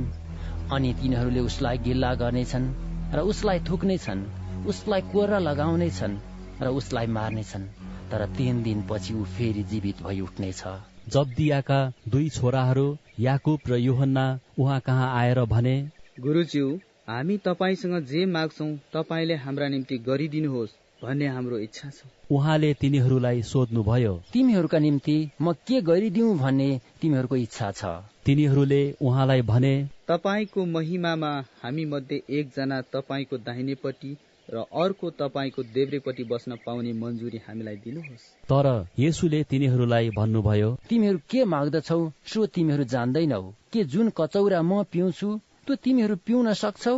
अथवा जुन बप्तिस्मा मैले लिएको छु त्यो बप्तिस्मा तिमीहरू लिन सक्छौ? तिनीहरूले उहाँलाई भने, हामी सक्छौं। येशूले तिनीहरूलाई भन्नुभयो, जुन कचौरा म पिउँछु त्यो तिमीहरू पिउनेछौ र जुन बप्तिस्मा मैले लिएको छु त्यो बप्तिस्मा तिमीहरू लिनेछौ। तर मेरो दाहिनेपट्टि र मेरो देब्रेपट्टि बस्न दिनु चाहिँ मैले दिने होइन, यो त जस जसको निम्ति तयार भइराखेको छ तिनीहरूकै निम्ति हो। यो सुनेर 10 जना चेलाहरू याकुब र यूहन्नासँग रिसाए। तब येशूले तिनीहरूलाई आफू कहाँ बोलाएर भन्नुभयो, तिमीहरू जान्दछौ कि अन्य जातिहरूमाथि शासन गर्नेहरूले तिनीहरूमाथि अख्तियार चलाउँछन् अनि तिनीहरूका ठूला ठालुहरूले तिनीहरूमाथि अधिकार चलाउँछन्। तर तिमीहरूमा चाहिँ त्यसो हुँदैन। तर तिमीहरूमा जसले ठूलो हुने इच्छा गर्दछ त्यो तिमीहरूको सेवक हुनुपर्दछ, अनि तिमीहरूमा जसले पहिलो हुने इच्छा गर्दछ त्यो सबैको दास हुनै पर्दछ। किनकि मानिसको पुत्र सेवा पाउन होइन तर सेवा गर्न र धेरैका छुटकाराको मोलको निम्ति आफ्नो प्राण दिन आएको हो। त्यसपछि उहाँहरू यरीहोमा आउनुभयो र उहाँ आफ्ना चेलाहरू र ठूलो भीड सहित यरीहोबाट निस्किनु हुँदा तिमैको छोरो बार्तिमै एउटा अन्धो भिखारी बाटोको किनारमा बसिरहेको थियो। जब त्यसले उहाँ नासरतका येशू हुनुहुन्छ भन्ने सुन्यो तब कराएर त्यसले भन्न लाग्यो, हे येशू दाउदका पुत्र ममाथि दया गर्नुहोस्। तब धेरैले त्यसलाई चुप लागोस् भनेर हप्काए, तर त्यो झन चर्को गरी कराउन लाग्यो, हे दाउदका पुत्र ममाथि दया गर्नुहोस्। तब येशू टक्क अडिनुभयो र भन्नुभयो, त्यसलाई बोलाओ। अनि तिनीहरूले त्यस अन्धालाई यसो भनेर बोलाए, ढारस गर, उठ, उहाँले तँलाई बोलाउँदै हुनुहुन्छ। अनि आफ्नो खास्टो फालेर त्यो जुरुक्क उठ्यो र येशू कहाँ आयो। येशूले त्यसलाई भन्नुभयो, तिमी के चाहन्छौ? म तिम्रो निम्ति के गरौँ? त्यस अन्धो मानिसले उहाँलाई भन्यो, रबी म दृष्टि पाऊ। अनि येशूले त्यसलाई भन्नुभयो, तिम्रो बाटो लाग, तिम्रो विश्वासले तिमीलाई निको पारेको छ। तब तुरुन्तै त्यसले दृष्टि पायो र बाटोमा येशूको पछि पछि लाग्यो। मर्कुस अध्याय 11। जब उहाँहरू यरुसलेमको नजिक जैतुन डाँडाको छेउमा बेतफागे र बेथानिया भन्ने ठाउँमा आइपुग्नुभयो तब उहाँले आफ्ना चेलाहरू मध्ये 2 जनालाई यसो भनेर पठाउनुभयो, तिमीहरूका सामुन्नेको गाउँमा जाओ र पस्ता पस्दै तिमीहरूले अहिलेसम्म कोही मानिस नचरेको एउटा गधाको बछेडो भेट्टाउनेछौ। त्यसलाई फुकाएर यहाँ ल्याओ। कसैले तिमीहरूलाई यो के गरेको भन्यो भने प्रभुलाई यसको खाँचो परेको छ र उहाँले चाँडै फर्काइदिनु नै छ भन। तब तिनीहरू गए र त्यो बछेडो खुला गल्लीमा एउटा घरको बाहिरपट्टि ढोकानेर बाँधिएको भेट्टाए र त्यसलाई फुकाए। त्यहाँ उभिएकाहरू मध्ये कसै कसैले तिनीहरूलाई सोधे, बछेडालाई फुकाएर तिमीहरू के गर्दैछौ? येशूले तिनीहरूलाई अराउनु भए जस्तै तिनीहरूले भने र उनीहरूले तिनीहरूलाई जान दिए। तिनीहरूले बछेडो येशू कहाँ ल्याए र आफ्ना वस्त्रहरू त्यसमाथि राखिदिए र उहाँ त्यसमाथि सवार हुनुभयो। धेरैले आफ्ना वस्त्रहरू र अरूहरूले मैदानबाट स्याउलाहरू काटेर बाटोमा ओछ्याए। अनि उहाँको अघि अघि हिँड्ने र पछि पछि आउनेहरूले यसो भन्दै जय ध्वनि लगाए, होसन्ना, धन्य उहाँ जो परम प्रभुको नाउँमा आउनुहुन्छ। धन्य होस् हाम्रा पिता दाउदको तो आउने राज्य, परम धाममा होसन्ना। उहाँ यरुसलेममा आएर मन्दिरभित्र पस्नुभयो अनि उहाँले वरिपरिका सब थोकमाथि नजर गर्नु भएपछि अबेला भएको हुनाले 12 जनाका साथमा उहाँ बेथानिया जानुभयो। भोलिपल्ट उहाँहरू बेथानियाबाट आउनुहुँदा उहाँ भोकाउनु भयो अनि टाढामा पातले भरिएको एउटा अन्जिरको रुख देखेर कतै त्यसमा केही फल पाउँछु कि भनेर उहाँ जानुभयो। तर त्यहाँ पुग्नु भएपछि उहाँले रुखमा पात बाहेक केही पाउनु भएन, किनकि त्यस बेला अन्जिरको फल फल्ने समय भएको थिएन। तब उहाँले त्यस रुखलाई भन्नुभयो, अब उसो कसैले पनि तँबाट फल नखाओस्। अनि यो भनेको उहाँका चेलाहरूले सुने। अनि यरुसलेममा पुग्नु भएपछि उहाँ मन्दिरभित्र पस्नुभयो अनि मन्दिरमा किनबेच गर्नेहरूलाई बाहिर निकाल्नुभयो र पैसा साट्नेका टेबलहरू र परेवा बेच्नेका बस्ने ठाउँहरू पल्टाइदिनुभयो। उहाँले कसैलाई कुनै थोक मन्दिरबाट लैजान दिनु भएन। अनि उहाँले शिक्षा दिँदै भन्नुभयो, के यसो लेखिएको छैन, मेरो घर सब जातिहरूका निम्ति प्रार्थनाको घर कहलाइने छ, तर तिमीहरूले त यसलाई डाकुहरूको अड्डा बनाएका छौ। अनि मुख्य पुजारीहरू र शास्त्रीहरूले यो सुनेर उहाँलाई कसरी नाश पारौं भनी उपाय खोज्न लागे, किनभने तिनीहरू उहाँसँग डराउँथे, किनकि सारा भिडले उहाँको शिक्षामा अचम्म मानेका थिए। साँझ पर्दा उहाँ शहर बाहिर निस्केर जानुभयो। बिहान त्यहाँबाट पहिलेकै बाटो जानुहुँदा उहाँहरूले त्यस अन्जिरको रुखलाई जरैबाट सुकेको देख्नुभयो। अनि पत्रुसलाई यो सम्झना भयो र तिनले उहाँलाई भने, रब्बी, हेर्नुहोस्, तपाईले शराब दिनुभएको अन्जिरको रुख त सुकेछ। येशूले तिनीहरूलाई जवाब दिएर भन्नुभयो, परमेश्वरमा विश्वास राख। साँच्चै म तिमीहरूलाई भन्दछु, यदि कसैले आफ्नो हृदयमा शंका गर्दैन तर आफूले भनेका कुरा पूरा हुन्छ भनी विश्वास गरेर यस पहाडलाई उखेलिएर तँ समुद्रमा खस भन्यो भने त्यसको निम्ति त्यस्तै हुनेछ। यसकारण म तिमीहरूलाई भन्दछु, तिमीहरूले प्रार्थनामा जे सुकै माग्छौ सो पाएका छौ भन्ने विश्वास राख र त्यो तिमीहरूको हुनेछ। जब तिमीहरू प्रार्थना गर्न खडा हुन्छौ तब कसैको विरुद्धमा तिमीहरूको केही छ भने क्षमा गर, ताकि स्वर्गमा हुनुहुने तिमीहरूका पिताले पनि तिमीहरूका अपराधहरू क्षमा गरिदिउन्। तर क्षमा गरेनौ भने स्वर्गमा हुनुहुने तिमीहरूका पिताले पनि तिमीहरूका अपराधहरू क्षमा गर्नुहुने छैन। उहाँहरू फेरि यरुसलेममा आउनुभयो अनि येशू मन्दिरमा यताउता हिँडिरहनुहुँदा मुख्य पुजारीहरू, शास्त्रीहरू, धर्मगुरुहरू उहाँ कहाँ आए। तिनीहरूले उहाँलाई प्रश्न गरे, कुन अधिकारले तिमी यी कामहरू गर्दछौ? यी कामहरू गर्ने अधिकार तिमीलाई कसले दियो? येशूले तिनीहरूलाई भन्नुभयो, म तिमीहरूलाई एउटा प्रश्न सोध्छु र तिमीहरूले त्यसको जवाफ देऊ, र कुन अधिकारले म यी काम गर्दछु सो तिमीहरूलाई भन्नेछु। यूहन्नाले दिएको बप्तिस्मा स्वर्गबाट हो कि मानिसबाट, मलाई जवाफ देऊ। तब तिनीहरू यसो भन्दै आपसमा बहस गर्न लागे, स्वर्गबाट भनौ भने त तिमीहरूले उनीमाथि किन विश्वास गरेनौ भनी तिनले भन्दैछन्, मानिसहरूबाट भनौ कि? तर यसो भन्न उनीहरू जनतादेखि डराए, किनकि सबैले यूहन्नालाई साँचो अगमवक्ता भनी ठान्थे। तब तिनीहरूले येशूलाई जवाफ दिएर भने, हामीलाई थाहा छैन। येशूले तिनीहरूलाई भन्नुभयो, म पनि कुन अधिकारद्वारा यी काम गर्दछु सो तिमीहरूलाई भन्दिन। मर्कुस अध्याय 12। उहाँले तिनीहरूलाई दृष्टान्तहरूमा भन्न लाग्नुभयो, एकजना मानिसले दाखबारी लगाएर त्यसको वरिपरि बार लगाए र कोलको निम्ति एउटा खाल्डो खने अनि एउटा मचान बनाएर तिनले दाखबारी मोहीहरूलाई कमाउन दिए र आफू चाहिँ परदेश लागे। फसलको समयमा तिनले एउटा नोकरलाई केही फलहरू ती मोहीहरूबाट लिन पठाए, तर तिनीहरूले त्यसलाई पक्रेर पिटे र रित्ते हात पठाए। फेरि तिनले तिनीहरूका अर्को नोकरलाई पठाए, तर तिनीहरूले त्यसको टाउकोमा हिर्काए र त्यसको बेइज्जत गरे।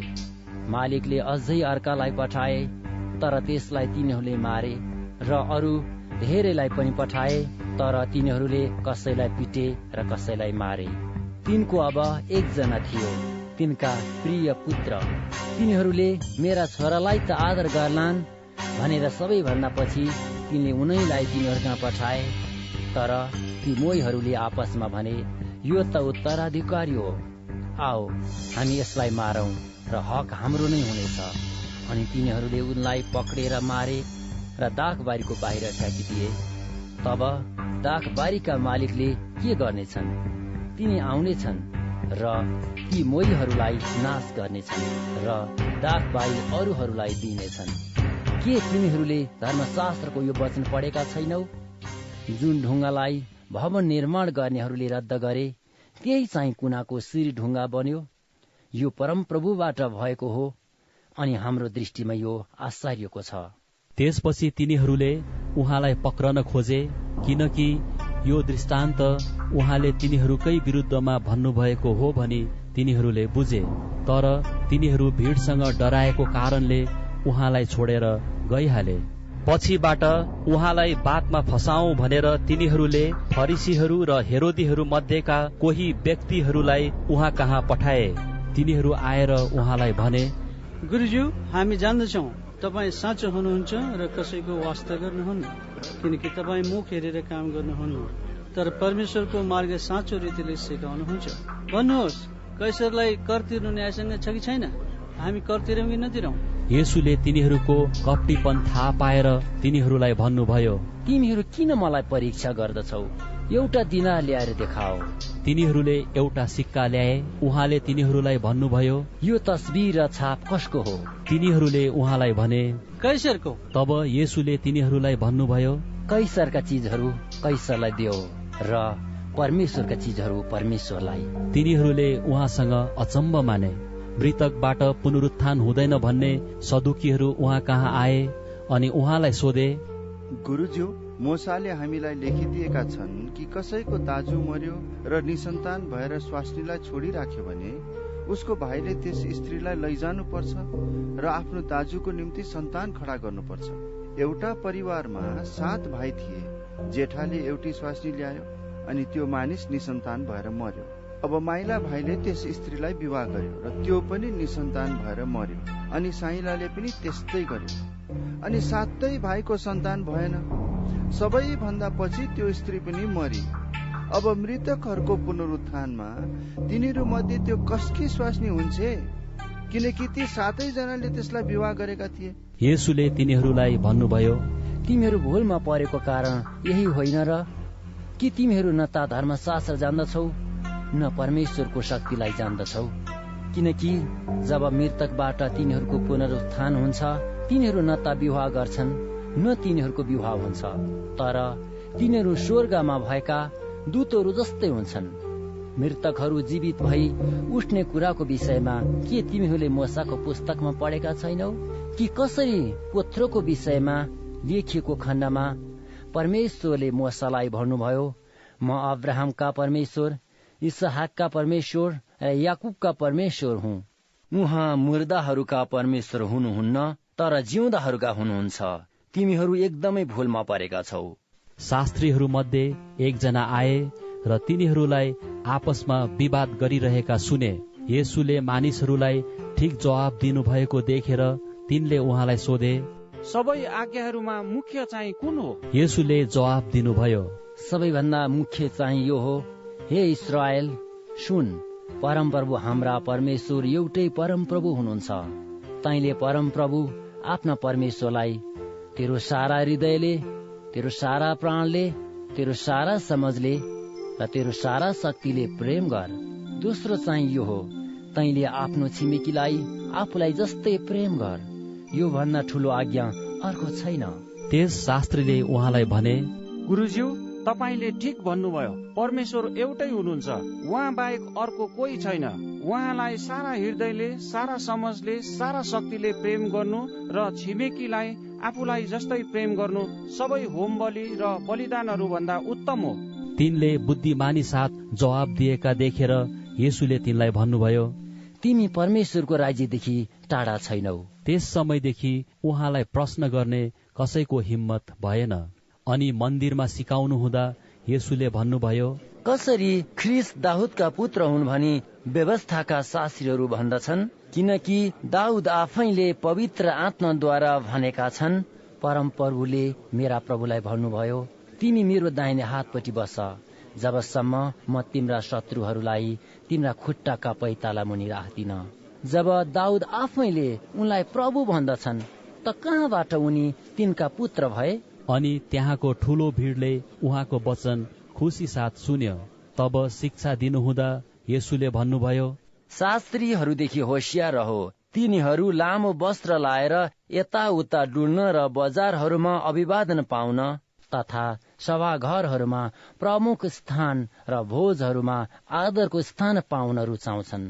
तिनीहरू विधवाहरूका घर लुट्छन्, तर लोकाचारको लागि लामो लामो प्रार्थना गर्दछन्। यस्ता मानिसहरूले अझ बढी दण्ड पाउनेछन्। अनि उहाँ मन्दिरको भेटी चढाउने ठाउँको सामुन्ने बस्नुभयो र भीड़ले भेटी पात्रमा भेटी चढाएको हेर्नुभयो। धेरै धनी मानिसहरूले ठूला ठूला रकम चढाए।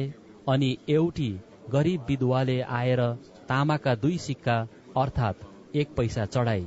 आफ्ना चेलाहरूलाई आफू कहाँ बोलाएर उहाँले तिनीहरूलाई भन्नुभयो, साँच्चै म तिमीहरूलाई भन्दछु, भेटी पात्रमा चढाउनेहरू मध्ये यस गरीब विधवाले सबैभन्दा बढी चढाई, किनभने सबैले आफ्नो आफ्नो प्रशस्तताबाट चढाए, तर यस स्त्रीले चाहिँ आफ्नो दरिद्रताबाट आफ्नो सारा जीविका नै अर्पण गरी। मर्कुस अध्याय 13। जब उहाँ मन्दिरबाट निस्कदै हुनुहुन्थ्यो, तब उहाँका चेलाहरू मध्ये एकजनाले उहाँलाई भने, हेर्नुहोस् गुरुज्यू, कति ठूला ठूला ढुङ्गाहरू र कति भव्य भवनहरू। येशूले तिनलाई भन्नुभयो, यहाँ त एउटा ढुङ्गामाथि अर्को ढुङ्गा नछोडिने गरी सबै भत्काइनेछन्। अनि उहाँ मन्दिरको सामुन्ने जैतुन डाँडामा बस्नुहुँदा पत्रुस, याकुब, यूहन्ना र अन्द्रियासले उहाँलाई गुप्तमा सोधे, हामीलाई भन्नुहोस्, यी घटनाहरू कहिले हुनेछन् र यी सब कुरा पूरा हुनका निम्ति के चिन्ह हुनेछ? येशूले तिनीहरूलाई भन्नुभयो, होशियार रहो, कसैले तिमीहरूलाई भ्रममा नपारोस्। धेरैजना मेरो नाउँमा म उही नै हुँ भन्दै आउनेछन् र तिनीहरूले धेरैलाई भ्रममा पार्नेछन्। जब तिमीहरूले लडाईँ र लडाईँहरूको हल्ला सुन्नेछौ, तब नडराओ। यस्ता घटनाहरू हुनु आवश्यक छ, तर अन्त्यको दिन आउनु अझ बाँकी नै छ। किनभने जातिको विरुद्धमा जाति र राज्यको विरुद्धमा राज्य खडा हुनेछ। ठाउँ ठाउँमा भूकम्पहरू जानेछन् अनि कालहरू हुनेछन्। यो चाहिँ स्त्रीलाई प्रसव वेदना सुरु भए झैं संकष्टको आरम्भ हो। तिमीहरू आफ्ना विषयमा होशियार रहो। तिनीहरूले तिमीहरूलाई अदालतमा सुम्पनेछन्। तिमीहरू सभाघरहरूमा पिटिनेछौ अनि हाकिमहरू र राजाहरूका सामुन्ने मेरो खातिर तिनीहरूलाई गवाही दिन तिमीहरू खडा हुनेछौ र पहिला सबै जातिहरूलाई सुसमाचार प्रचार गरिनुपर्छ। जब मानिसहरूले तिमीहरूलाई पक्री लगेर मुद्दा चलाउँछन्, तब के बोलौं भनी अघिबाटै फिक्री नगर, तर त्यसै बेला जे तिमीहरूलाई दिइन्छ त्यही बोल, किनकि बोल्ने तिमीहरू होइनौ तर पवित्र आत्मा हुनुहुनेछ। एउटा भाइले अर्को भाइलाई मृत्युको लागि सुम्पनेछ र त्यसै गरी बाबुले छोरालाई, छोरा छोरीहरू आमा बाबुहरूका विरुद्धमा खडा हुनेछन् र तिनीहरूलाई मार्न लाउनेछन्। अनि मेरो नाउँको खातिर तिमीहरू सबैबाट घृणित हुनेछौ, तर जो अन्त्यसम्म स्थिर रहन्छ त्यसको उद्धार हुनेछ। जब तिमीहरू विनाशकारी घृणित थोकलाई जहाँ हुनु नपर्ने त्यही उभिएको देख्छौ, पढ्नेले बुझोस्। तब यहुदियामा हुनेहरू पहाडहरूतिर भागुन्। घरको कौसीमा हुने तल नओर्लोस्, न त आफ्नो घरबाट केही निकाल्नलाई भित्र पसोस्। खेतमा हुने आफ्नो खास्टो लिन पछाडि नफर्कोस्। तर हाय ती दिनमा गर्भवती र दूध खुवाउने आमाहरूलाई त्यो हिउँदमा नहोस् भनी प्रार्थना गर, किनकि ती दिनहरूमा यस्तो महासंकष्ट आइपर्नेछ कि परमेश्वरले गर्नुभएको सृष्टिको सुरुदेखि अहिलेसम्म न त यस्तो भएको छ न कहिल्यै हुनेछ। यदि परमेश्वरले ती दिन नघटाइदिनु भएको भए त कुनै मानिस बाँच्ने थिएन, तर उहाँले चुन्नु भएकाहरूका खातिर ती दिन घटाउनु भएको छ। त्यो बेला कसैले तिमीहरूलाई हेर ख्रिस्ट यहाँ छन् वा त्यहाँ छन् भन्यो भने तिमीहरू विश्वास नगर, किनभने झुटा ख्रिस्टहरू र झुटा अगमवक्ताहरू खडा हुनेछन् अनि सम्भव भए चुनिएकाहरूलाई भ्रममा पार्न तिनीहरूले चिन्हहरू र आश्चर्यका कामहरू गर्नेछन्। तर तिमीहरू चाहिँ होशियार रहो। हेर, मैले तिमीहरूलाई सबै कुरा अघिबाटै भनिदिएकै छु। तर ती दिनमा त्यस महासङ्कटपछि सूर्य अँध्यारो हुनेछ र चन्द्रमाले आफ्नो चमक दिने छैन। ताराहरू आकाशबाट खस्नेछन् र आकाशमा भएका शक्तिहरू डगमगाउनेछन्। अनि त्यस समयमा मानिसहरूले मानिसको पुत्रलाई शक्ति र महिमासित बादलमा आउँदै गरेको देख्नेछन्। तब उसले स्वर्गदूतहरूलाई उठाउनेछ र पृथ्वीको अन्त्यदेखि आकाशको अन्त्यसम्म चारै दिशाबाट आफ्ना चुनिएकाहरूलाई भेला गर्नेछ। अन्जीरको रुखबाट पार्सिक त्यसको हाँगा कमलो भएर पालुवा हाल्ने बित्तिकै ग्रीष्म ऋतु नजिक आएछ भन्ने तिमीहरू थाहा पाउँछौ। यसरी नै तिमीहरूले पनि जब यी घटनाहरू भइरहेका देख्छौ तब ऊ नजिक छ, ढोकामा नै छ भन्ने जान। साँच्चै म तिमीहरूलाई भन्दछु, यी सबै कुरा भइ नसकुन्जेल यो पुस्ता बिति जाने छैन। स्वर्ग र पृथ्वी बिति जानेछ, तर मेरा वचन कहिल्यै बित्ने छैनन्। तर त्यस दिन र त्यस घडीको विषयमा पिताले बाहेक अरू कसैले जान्दैन, न त स्वर्गमा हुने स्वर्गदूतहरूले न पुत्रले। होशियार रहो, जागा बस र प्रार्थना गर, किनकि त्यो बेला कहिले आउने हो सो तिमीहरू जान्दैनौ। यो त मालिकले आफ्ना चाकरहरूलाई घरको प्रत्येक काम र दायित्व जिम्मा दिएर र पालेलाई जागा रहनु भनी आज्ञा दिएर परदेश लागेको जस्तो हो। यसकारण तिमीहरू पनि जागा रहो, किनकि घरको मालिक बेलुकी कि आधा रातमा कि भाले बास्ता कि बिहान कहिले आउने हो सो तिमीहरू जान्दैनौ। नत्र त ऊ अचानक आउँदा उसले तिमीहरूलाई निदाइरहेका भेट्टाउला। जे म तिमीहरूलाई भन्दछु त्यो म सबैलाई भन्दछु, जागा रहो। मर्कुस अध्याय 14। यसको 2 दिनपछि निस्तार र अखमिरी रोटीको चाड थियो। मुख्य पुजारीहरू र शास्त्रीहरू उहाँलाई कसरी छलद्वारा पक्रेर मारौं भन्ने दाउमा थिए, किनभने तिनीहरूले भनेका थिए, चाडको बेलामा होइन, नत्र त मानिसहरूमा हुलदङ्गा मचिएला। उहाँ बेथानियामा सिमोन कुष्ठ रोगीको घरमा खाना बस्नुहुँदा एउटी स्त्री विशुद्ध जटामसीको बहुमूल्य अत्तर सिंगमरमरको शिशीमा लिएर आई र त्यो शिशी फुटाएर त्यो सुगन्धित जटामसीको अत्तर उहाँको शिरमा खन्याई। तर कोहीले रिस गरेर आपसमा भन्न लागे, यो सुगन्धित अत्तर किन यसरी नोक्सानी गरेको, किनकि यो अत्तर 300 चाँदीका सिक्का भन्दा बढीमा बिक्री गरेर गरिबहरूलाई त्यो पैसा दिन सकिन्थ्यो। अनि तिनीहरूले त्यस स्त्रीलाई झपारे। तर येशूले भन्नुभयो, छोडिदेऊ, किन तिमीहरू त्यसलाई सताउँछौ? त्यसले म प्रति असल काम गरेकी छे। किनभने गरिबहरू त तिमीहरूसँग सधैँ हुन्छन् र इच्छा लागेको कुनै पनि समय तिमीहरू तिनीहरूको भलाइ गर्न सक्छौ, तर म त सधैँ तिमीहरूका साथमा हुँदिन। यस स्त्रीले जे गर्न सक्थे त्यही गरेकी छे। यसले मेरो शरीरको दफनको निम्ति अघिबाटै सुगन्धित अत्तर घसेर तयार पारेकी छे। साँच्चै म तिमीहरूलाई भन्दछु, सारा संसारमा जहाँ जहाँ यो सुसमाचार प्रचार गरिन्छ, यस स्त्रीले जे गरेकी छे उसको सम्झनाको लागि यो कार्यको वर्णन गरिनेछ। तब 12 चेलाहरू मध्ये एकजना यहुदा इस्करियोत चाहिँ येशूलाई तिनीहरूका हातमा पक्राइदिनका निम्ति मुख्य पुजारीहरू कहाँ गयो। तिनीहरू यो सुनेर खुसी भए र त्यसलाई पैसा दिने कबुल गरे। अनि उहाँलाई कसरी पक्राउँ भनी त्यसले अनुकूल मौका खोज्न लाग्यो।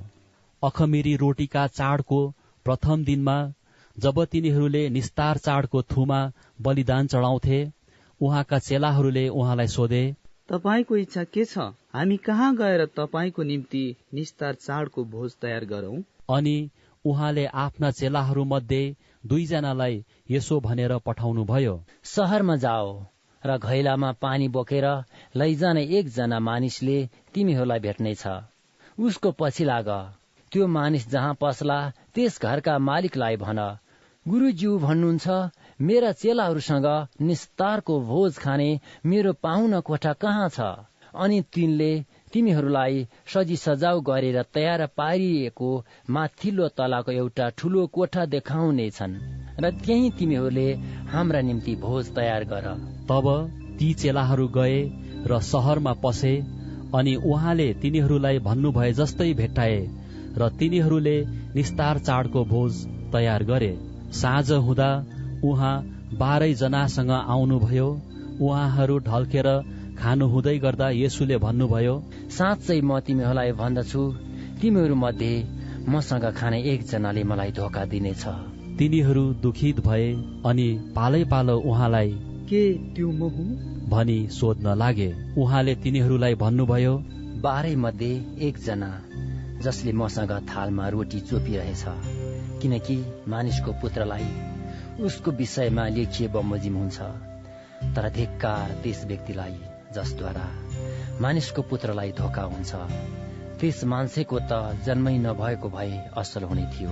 अनि खाइरहनु हुँदा येशूले रोटी लिनुभयो, आशीर्वाद दिनुभयो र भाँच्नुभयो र तिनीहरूलाई दिँदै भन्नुभयो, लियो, यो मेरो शरीर हो। अनि कचौरा लिएर धन्यवाद दिनु भएपछि उहाँले तिनीहरूलाई दिनुभयो र तिनीहरू सबैले त्यसबाट पिए। अनि उहाँले तिनीहरूलाई भन्नुभयो, यो नयाँ करारको मेरो रगत हो, जो धेरैका निम्ति बहाइन्छ।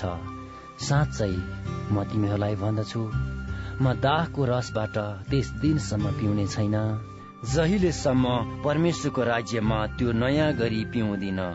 अनि एउटा भजन गाएर उहाँहरू निस्केर जैतुन डाँडातिर जानुभयो।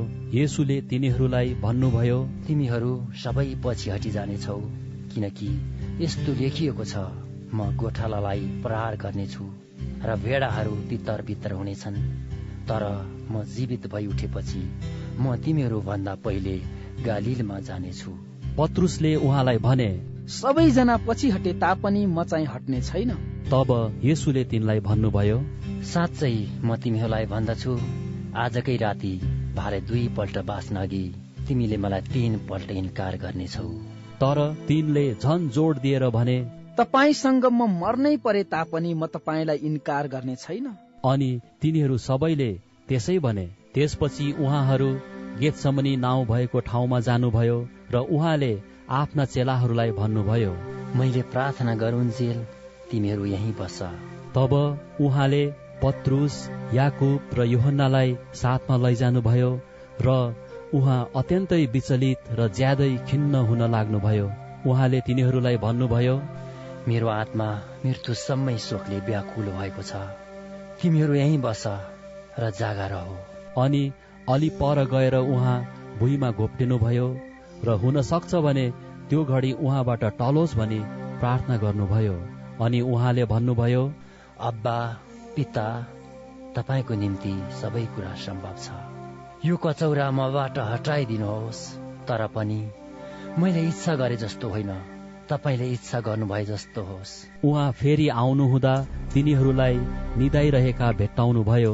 उहाँले पत्रुसलाई भन्नुभयो, सिमोन, के तिमी निदाइरहेछौ? के 1 घण्टा पनि जागा बस्न सकेनौ? जागा रह अनि प्रार्थना गर र तिमीहरू परीक्षामा नपर। आत्मा त साँच्चै तयार छ, तर शरीर दुर्बल छ। फेरि गएर उहाँले दोहोऱ्याएर त्यही प्रार्थना गर्नुभयो। फेरि आएर उहाँले तिनीहरूलाई निदाइरहेका भेट्टाउनुभयो, किनभने तिनीहरूका आँखा निद्राले साह्रै लट्टिएका थिए र उहाँलाई के जवाब दिने हो सो जानेनन्। उहाँ तेस्रो पल्ट आउनुभयो र तिनीहरूलाई भन्नुभयो, के तिमीहरू अझै निदाउँदैछौ र आराम गरिरहेका छौ? अब भयो, बेला आइपुग्यो। हेर, मानिसको पुत्र पापीहरूका हातमा पक्राउ पर्न लागेको छ। उठ, जाऊ, हेर, मलाई विश्वासघात गर्ने नजिकै छ। येशू बोल्दै हुनुहुँदा 12 चेलाहरू मध्येको एकजना यहुदा अचानक त्यहाँ देखा पर्यो। मुख्य पुजारीहरू, शास्त्रीहरू र धर्मगुरुहरूले पठाएको एक दल तरवार र लाठो लिएर त्यससँग त्यहाँ आयो। उहाँलाई विश्वासघात गर्नेले तिनीहरूलाई यस्तो एउटा संकेत दिएको थियो, जसलाई म मुहाई खाउँला त्यो व्यक्ति तिनै हुन्, तिनलाई पक्र र पहरा दिएर लैजाओ। अनि सोझै येशू कहाँ गएर यहुदाले भन्यो, हे रब्बी, र उहाँलाई मुहाई खायो। तब तिनीहरूले येशूलाई समाते र गिरफ्तार गरे। त्यहाँ नजिक उभिनेहरू मध्ये कुनै एउटाले तरवार धुतेर प्रधान पुजारीको कमारालाई प्रहार गर्यो र त्यसको कान च्वाट्ट काटिदियो। येशूले तिनीहरूलाई भन्नुभयो, के तिमीहरू एउटा डाकुलाई जस्तै तरबार र लौरा समेत लिएर मलाई पक्रन आएका छौ?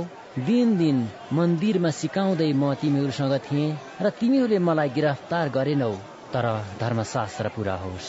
अनि सबै चेलाहरू उहाँलाई त्यागेर भागे। आफ्नो शरीरलाई एउटा सुती कपडाले मात्र बेरेको एकजना जवान उहाँको पछि लाग्यो। तिनीहरूले त्यस जवानलाई समाते, तर कपडा छोडेर त्यो नाङ्गै भाग्यो। तब तिनीहरूले येशूलाई प्रधान पुजारी कहाँ लगे र त्यहाँ सबै मुख्य पुजारीहरू, धर्मगुरुहरू र शास्त्रीहरू त्यहाँ जम्मा भएका थिए। पत्रुस चाहिँ टाढैबाट प्रधान पुजारीको आँगनभित्र उहाँको पछि लागे अनि त्यहाँ सिपाहीहरूसँग बसेर तिनी आगो ताप्न लागे। अब मुख्य पुजारी र जम्मै महासभाले येशूलाई मार्नको निम्ति उहाँको विरुद्धमा गवाही खोजे, तर केही पाएनन्। धेरैले उहाँको विरुद्धमा झुटो गवाही दिए, तर तिनीहरूले दिएको गवाहीले मेल खाएन। कसैले उठेर उहाँको विरुद्धमा यसो भन्दै गवाही दिए, यसले यसो भनेको हामीले सुन्यौं, मानिसको हातले बनाएको यो मन्दिर म भत्काउने छु र हातै बिना बनाइएको अर्को मन्दिर म 3 दिनमा निर्माण गर्नेछु। तर यसमा पनि तिनीहरूको गवाही एकै मतको थिएन। तब प्रधान पुजारीले बीचमा खडा भएर येशूलाई सोधे, के तसँग केही जवाफ छैन? यी मानिसहरूले तेरो विरुद्धमा गवाही दिएको के हो? तर येशू चुप लाग्नुभयो र केही जवाब दिनु भएन। फेरि प्रधान पुजारीले उहाँलाई सोधे, के त परम धन्यको पुत्र ख्रीष्ट होस्? येशूले भन्नुभयो, म हुँ। अनि तपाईहरूले मानिसको पुत्रलाई सर्वशक्तिमानको दाहिने बाहुलीतर्फ बसिरहेको र आकाशका बादलहरूका साथमा आइरहेको देख्नुहुनेछ। तब प्रधान पुजारीले आफ्नो वस्त्र च्यातेर भने, हामीलाई अरू साक्षीहरूको के दरकार पर्यो र? तिमीहरूले ईश्वर निन्दा त सुनिहाल्यौ, तिमीहरूको के विचार छ? अनि तिनीहरू सबैले उहाँलाई मृत्युदण्डको योग्य ठहराए। अनि कोहीले उहाँलाई थुक्न लागे र उहाँको मुख छोपेर उहाँलाई थप्पड हानेर भने, त्यसपछि पहरादारले उहाँलाई आफ्नो जिम्मामा लिए र उहाँलाई मुक्का हाने। पत्रुस तल आँगनमा हुँदा प्रधान पुजारीका लोकर्नीहरू मध्ये एकजना त्यहाँ आई र पत्रुसलाई आगो तापिरहेका देखेर तिनलाई निहालेर हेरी भनी, तिमी पनि यीशु नासरीसँगै थियौ। तर तिनले यसो भन्दै इन्कार गरे, तिमीले के भने कि तो न जान्दछु न बुझ्दछु। अनि तिनी बाहिरको मूल ढोकातिर गए अनि भाले बास्यो। नोकर्नीले उभिनेहरूसँग फेरि भन्न लागि, यिनी त तिनीहरू मध्येका एक हुन्। तर पत्रुसले फेरि इन्कार गरे। तर केही बेरपछि वरपर उभिनेहरूले फेरि पत्रुसलाई भने, पक्कै तिमी तिनीहरू मध्येका एक हौ, किनकि तिमी गालिली हौ। तर तिनले आफूलाई धिक्कार्दै किरिया खाएर भन्न लागे, जसको विषयमा तिमीहरू भन्छौ त्यस मानिसलाई म चिन्दिन। अनि तुरुन्तै दोस्रो पल्ट भाले बास्यो र पत्रुसलाई येशूले यसो भन्नुभएको कुरा सम्झना भयो, भाले 2 पल्ट बास्न अघि तिमीले मलाई 3 पल्ट इन्कार गर्नेछौ। अनि त्यस कुरालाई सम्झेर तिनी धुरु धुरु रोए। मर्कुस अध्याय 15। बिहान हुने बित्तिकै मुख्य पुजारीहरू, धर्मगुरुहरू, शास्त्रीहरू र जम्मै महासभाले आपसमा सल्लाह गरी येशूलाई बाँधेर लगे र पिलातस कहाँ सुम्पिदिए। पिलातसले उहाँलाई सोधे, के तिमी यहुदीहरूका राजा हौ? उहाँले उनलाई जवाब दिनुभयो, तपाईँ नै त्यसो भन्नुहुन्छ। मुख्य पुजारीहरूले उहाँमाथि धेरै कुराको दोष लगाए। पिलातसले उहाँलाई फेरि यसो भनेर सोधे, के तिमीसित केही जवाब छैन? हेर, तिम्रो विरुद्धमा तिनीहरूले कति कुराहरूको दोष लगाउँछन्। तर येशूले फेरि केही जवाब दिनु भएन, यहाँसम्म कि पिलातस छक्क परे। निस्तार चाडको बेला मानिसहरूले मागेको एकजना कैदीलाई तिनीहरूका निम्ति पिलातसले छोड्ने गर्थे। विद्रोहको समयमा हत्या गर्ने विद्रोहीहरू झ्यालखानमा थिए। तीमध्ये बारब्बा नाउँको एकजना त्यहाँ थियो। भीड आयो र पिलातसलाई उनको चलन अनुसार तिनीहरूका निम्ति गरिदिउन् भनी बिन्ती गर्न लाग्यो।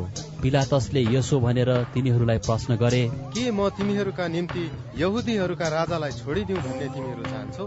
किनकि ईर्ष्याले गर्दा नै मुख्य पुजारीहरूले येशूलाई उनी कहाँ सुम्पेका हुन् भनी उनलाई थाहा थियो। तर बरु बारब्बालाई तिनीहरूका निम्ति उनले छोडिदिउन् भनेर मुख्य पुजारीहरूले भिडलाई सुर्याए। पिलातसले फेरि तिनीहरूलाई सोधे, त्यसो भए जसलाई तिमीहरू यहुदीहरूका राजा भन्छौ उसलाई चाहिँ म के गरौँ त? तिनीहरू फेरि चिच्चाए, यसलाई क्रुसमा टाङ्नुहोस्। पिलातसले तिनीहरूलाई भने, किन, उसले के अपराध गरेको छ र? तर झन साह्रो गरी चिच्चाएर तिनीहरूले भने, यसलाई क्रुसमा टाङ्नुहोस्। तब पिलातसले भिडलाई सन्तुष्ट पार्ने इच्छाले तिनीहरूका निम्ति बारब्बालाई छोडिदिए र येशूलाई गोर्रा लाएर क्रुसमा टाँग्न सुम्पिदिए।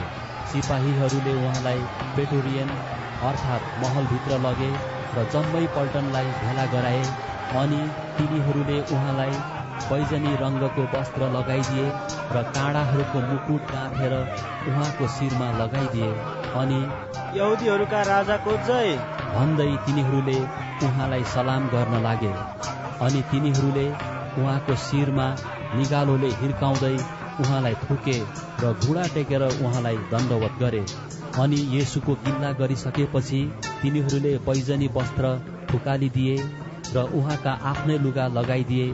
त्यसपछि तिनीहरूले उहाँलाई क्रुसमा टाँग्नलाई बाहिर लगे।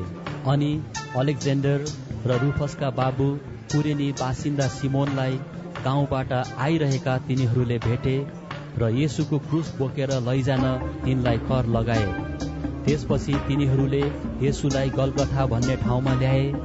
गलगथाको अर्थ खोपडीको स्थान हो। अनि तिनीहरूले उहाँलाई मुर मिसाएको दाखमध्य दिए, तर उहाँले त्यो ग्रहण गर्नु भएन। तिनीहरूले उहाँलाई क्रुसमा टाँगे अनि कसले कुन भाग पाउने सो निश्चय गर्न चिट्ठा हालेर तिनीहरूले उहाँका लुगाहरू आपसमा बाँडे। तिनीहरूले उहाँलाई क्रुसमा टाँग्दा बिहानको 9 बजेको थियो। उहाँको दोषपत्रमा यहुदीहरूको राजा भन्ने लेखिएको थियो। तिनीहरूले उहाँसँग 2 जना डाकुहरू क्रुसमा टाँगे, एउटालाई उहाँको दाहिनेपट्टि र अर्कालाई उहाँको देब्रेपट्टि। धर्मशास्त्रको वचन यसरी पूरा भयो, उहाँ अपराधीहरूसँग गनिनु। त्यहाँबाट जाने मानिसहरूले आफ्नो मुन्टो हल्लाउँदै यसो भनेर उहाँलाई गिल्ला गरे, वाह, त मन्दिर भत्काएर 3 दिनमा बनाउने, क्रुसबाट ओर्लेर आइज र आफूलाई बेच। त्यसै गरी मुख्य पुजारीहरूले पनि शास्त्रीहरूसँग यसो भन्दै आपसमा उहाँको ठट्टा गरे, यसले अरूलाई बचायो तर आफूलाई चाहिँ बचाउन सक्दैन। यो इस्राएलका राजा ख्रिस्ट अब क्रुसबाट ओर्लेर आओस् र हामी त्यो देख्नेछौँ र विश्वास गर्नेछौँ। उहाँसँग क्रुसमा टाँगेकाहरूले पनि उहाँको निन्दा गरे। 12 बजेदेखि 3 बजेसम्म सारा देशलाई अन्धकारले छोप्यो। 3 बजेतिर यसो भनेर येशू ठूलो स्वरले कराउनु भयो, इलोई इलोई लामा सबक्तानी, जसको अर्थ हो, हे मेरा परमेश्वर तपाईले मलाई किन त्याग्नु भएको छ? वरपर उभिनेहरू मध्ये कोहीले यो सुनेर भने, सुन, त्यसले एलियालाई बोलाउँदैछ। अनि एकजनाले दौडेर गई एउटा स्पन्ज सिरकामा पुरै चोपेर एउटा लामो निगालोमा यसो भनेर उहाँलाई पिउन दियो। हेरौं कतै एलिया त्यसलाई झार्न आउँछन् कि? तब येशूले ठूलो स्वर निकालेर प्राण त्याग्नु भयो। अनि मन्दिरको पर्दा टुप्पादेखि फेदसम्मै 2 भाग भई च्यातियो। येशूले यसरी प्राण त्याग्नु भएको देखेर उहाँको सामुन्ने उभिएका कप्तानले भने, साँच्चै नै यी मानिस परमेश्वरका पुत्र रहेछ। त्यहाँ टाढैबाट हेरिरहने केही स्त्रीहरू पनि थिए। तिनीहरू मध्ये मरियम मग्दलिनी अनि सानो चाहिँ याकुब र योसेफकी आमा मरियम र सलोमी थिए। उहाँ गालिलमा हुनुहुँदा यिनीहरूले उहाँलाई पछ्याउँथे र उहाँको सेवा टहल गर्थे। येशूको साथमा यरुसलेममा आएका अरू धेरै स्त्रीहरू पनि त्यहाँ थिए। तयारीको दिन अर्थात् सब्बात दिनको अघिल्लो दिन साँझ पर्दै थियो। महासभाका प्रतिष्ठित सदस्य अरिमाथियाका योसेफ, जसले परमेश्वरका राज्यको बाटो हेर्दै थिए, तिनले साहसपूर्वक पिलातस कहाँ गएर येशूको लास मागे। येशू अघि नै मरिसक्नु भएको सुन्दा पिलातस छक्क परे अनि कप्तानलाई आफू कहाँ बोलाएर उहाँको मृत्यु भएको हो कि होइन भनी सोधपुछ गरे। उहाँको मृत्यु भइसकेको कुरा कप्तानबाट थाहा पाएपछि पिलातसले यीशुको मृत शरीर योसेफलाई लैजाने अनुमति दिए। अनि योसेफले मलमलका कपडा किने र लास तल झारेर कपडाले बेरे अनि चट्टानमा खोपेर बनाइएको एउटा चिहानमा राखे। त्यसपछि चिहानको मुखमा तिनले एउटा ढुङ्गा राखिदिए। मरियम मग्दलिनी र योसेफकी आमा मरियमले उहाँलाई राखेको ठाउँ हेरिराखेका थिए। मर्कुस अध्याय 16। सब्बात दिन बितेपछि मरियम मग्दलिनी र याकुबकी आमा मरियम र सलोमीले सुगन्धित द्रव्य येशूको शरीरमा घस्नलाई किने। साताको पहिलो दिनमा बिहानै घाम झुल्कँदा तिनीहरू चिहानमा गए। अनि तिनीहरूले आपसमा भने, हाम्रा निम्ति चिहानको ढोकाको ढुङ्गा कसले हटाइदेला? अनि मास्तिर हेर्दा तिनीहरूले चिहानको त्यो ढुङ्गा हटाइराखेको देखे।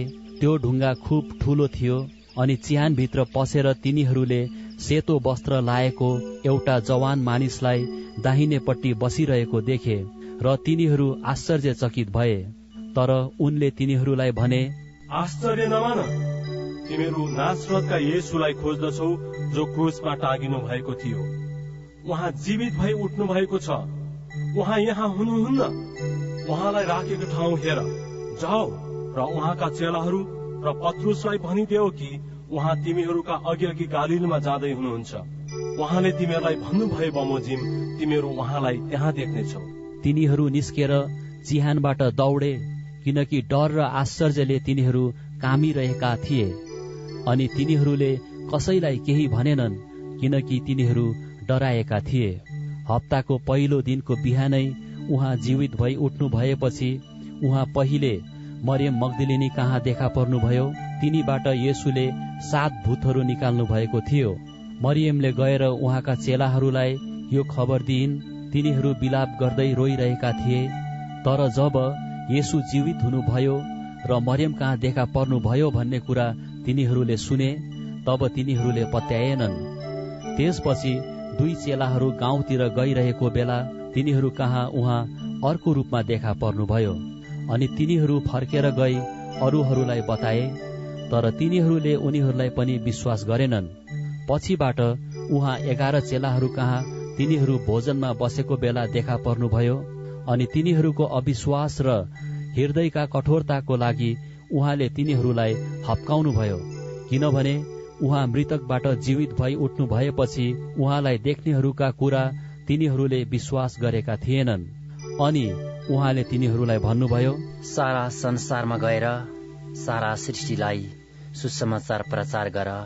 विश्वास गर्ने र बप्तिस्मा लिनेले उद्धार पाउनेछ, तर विश्वास नगर्ने दोषी ठहरिनेछ।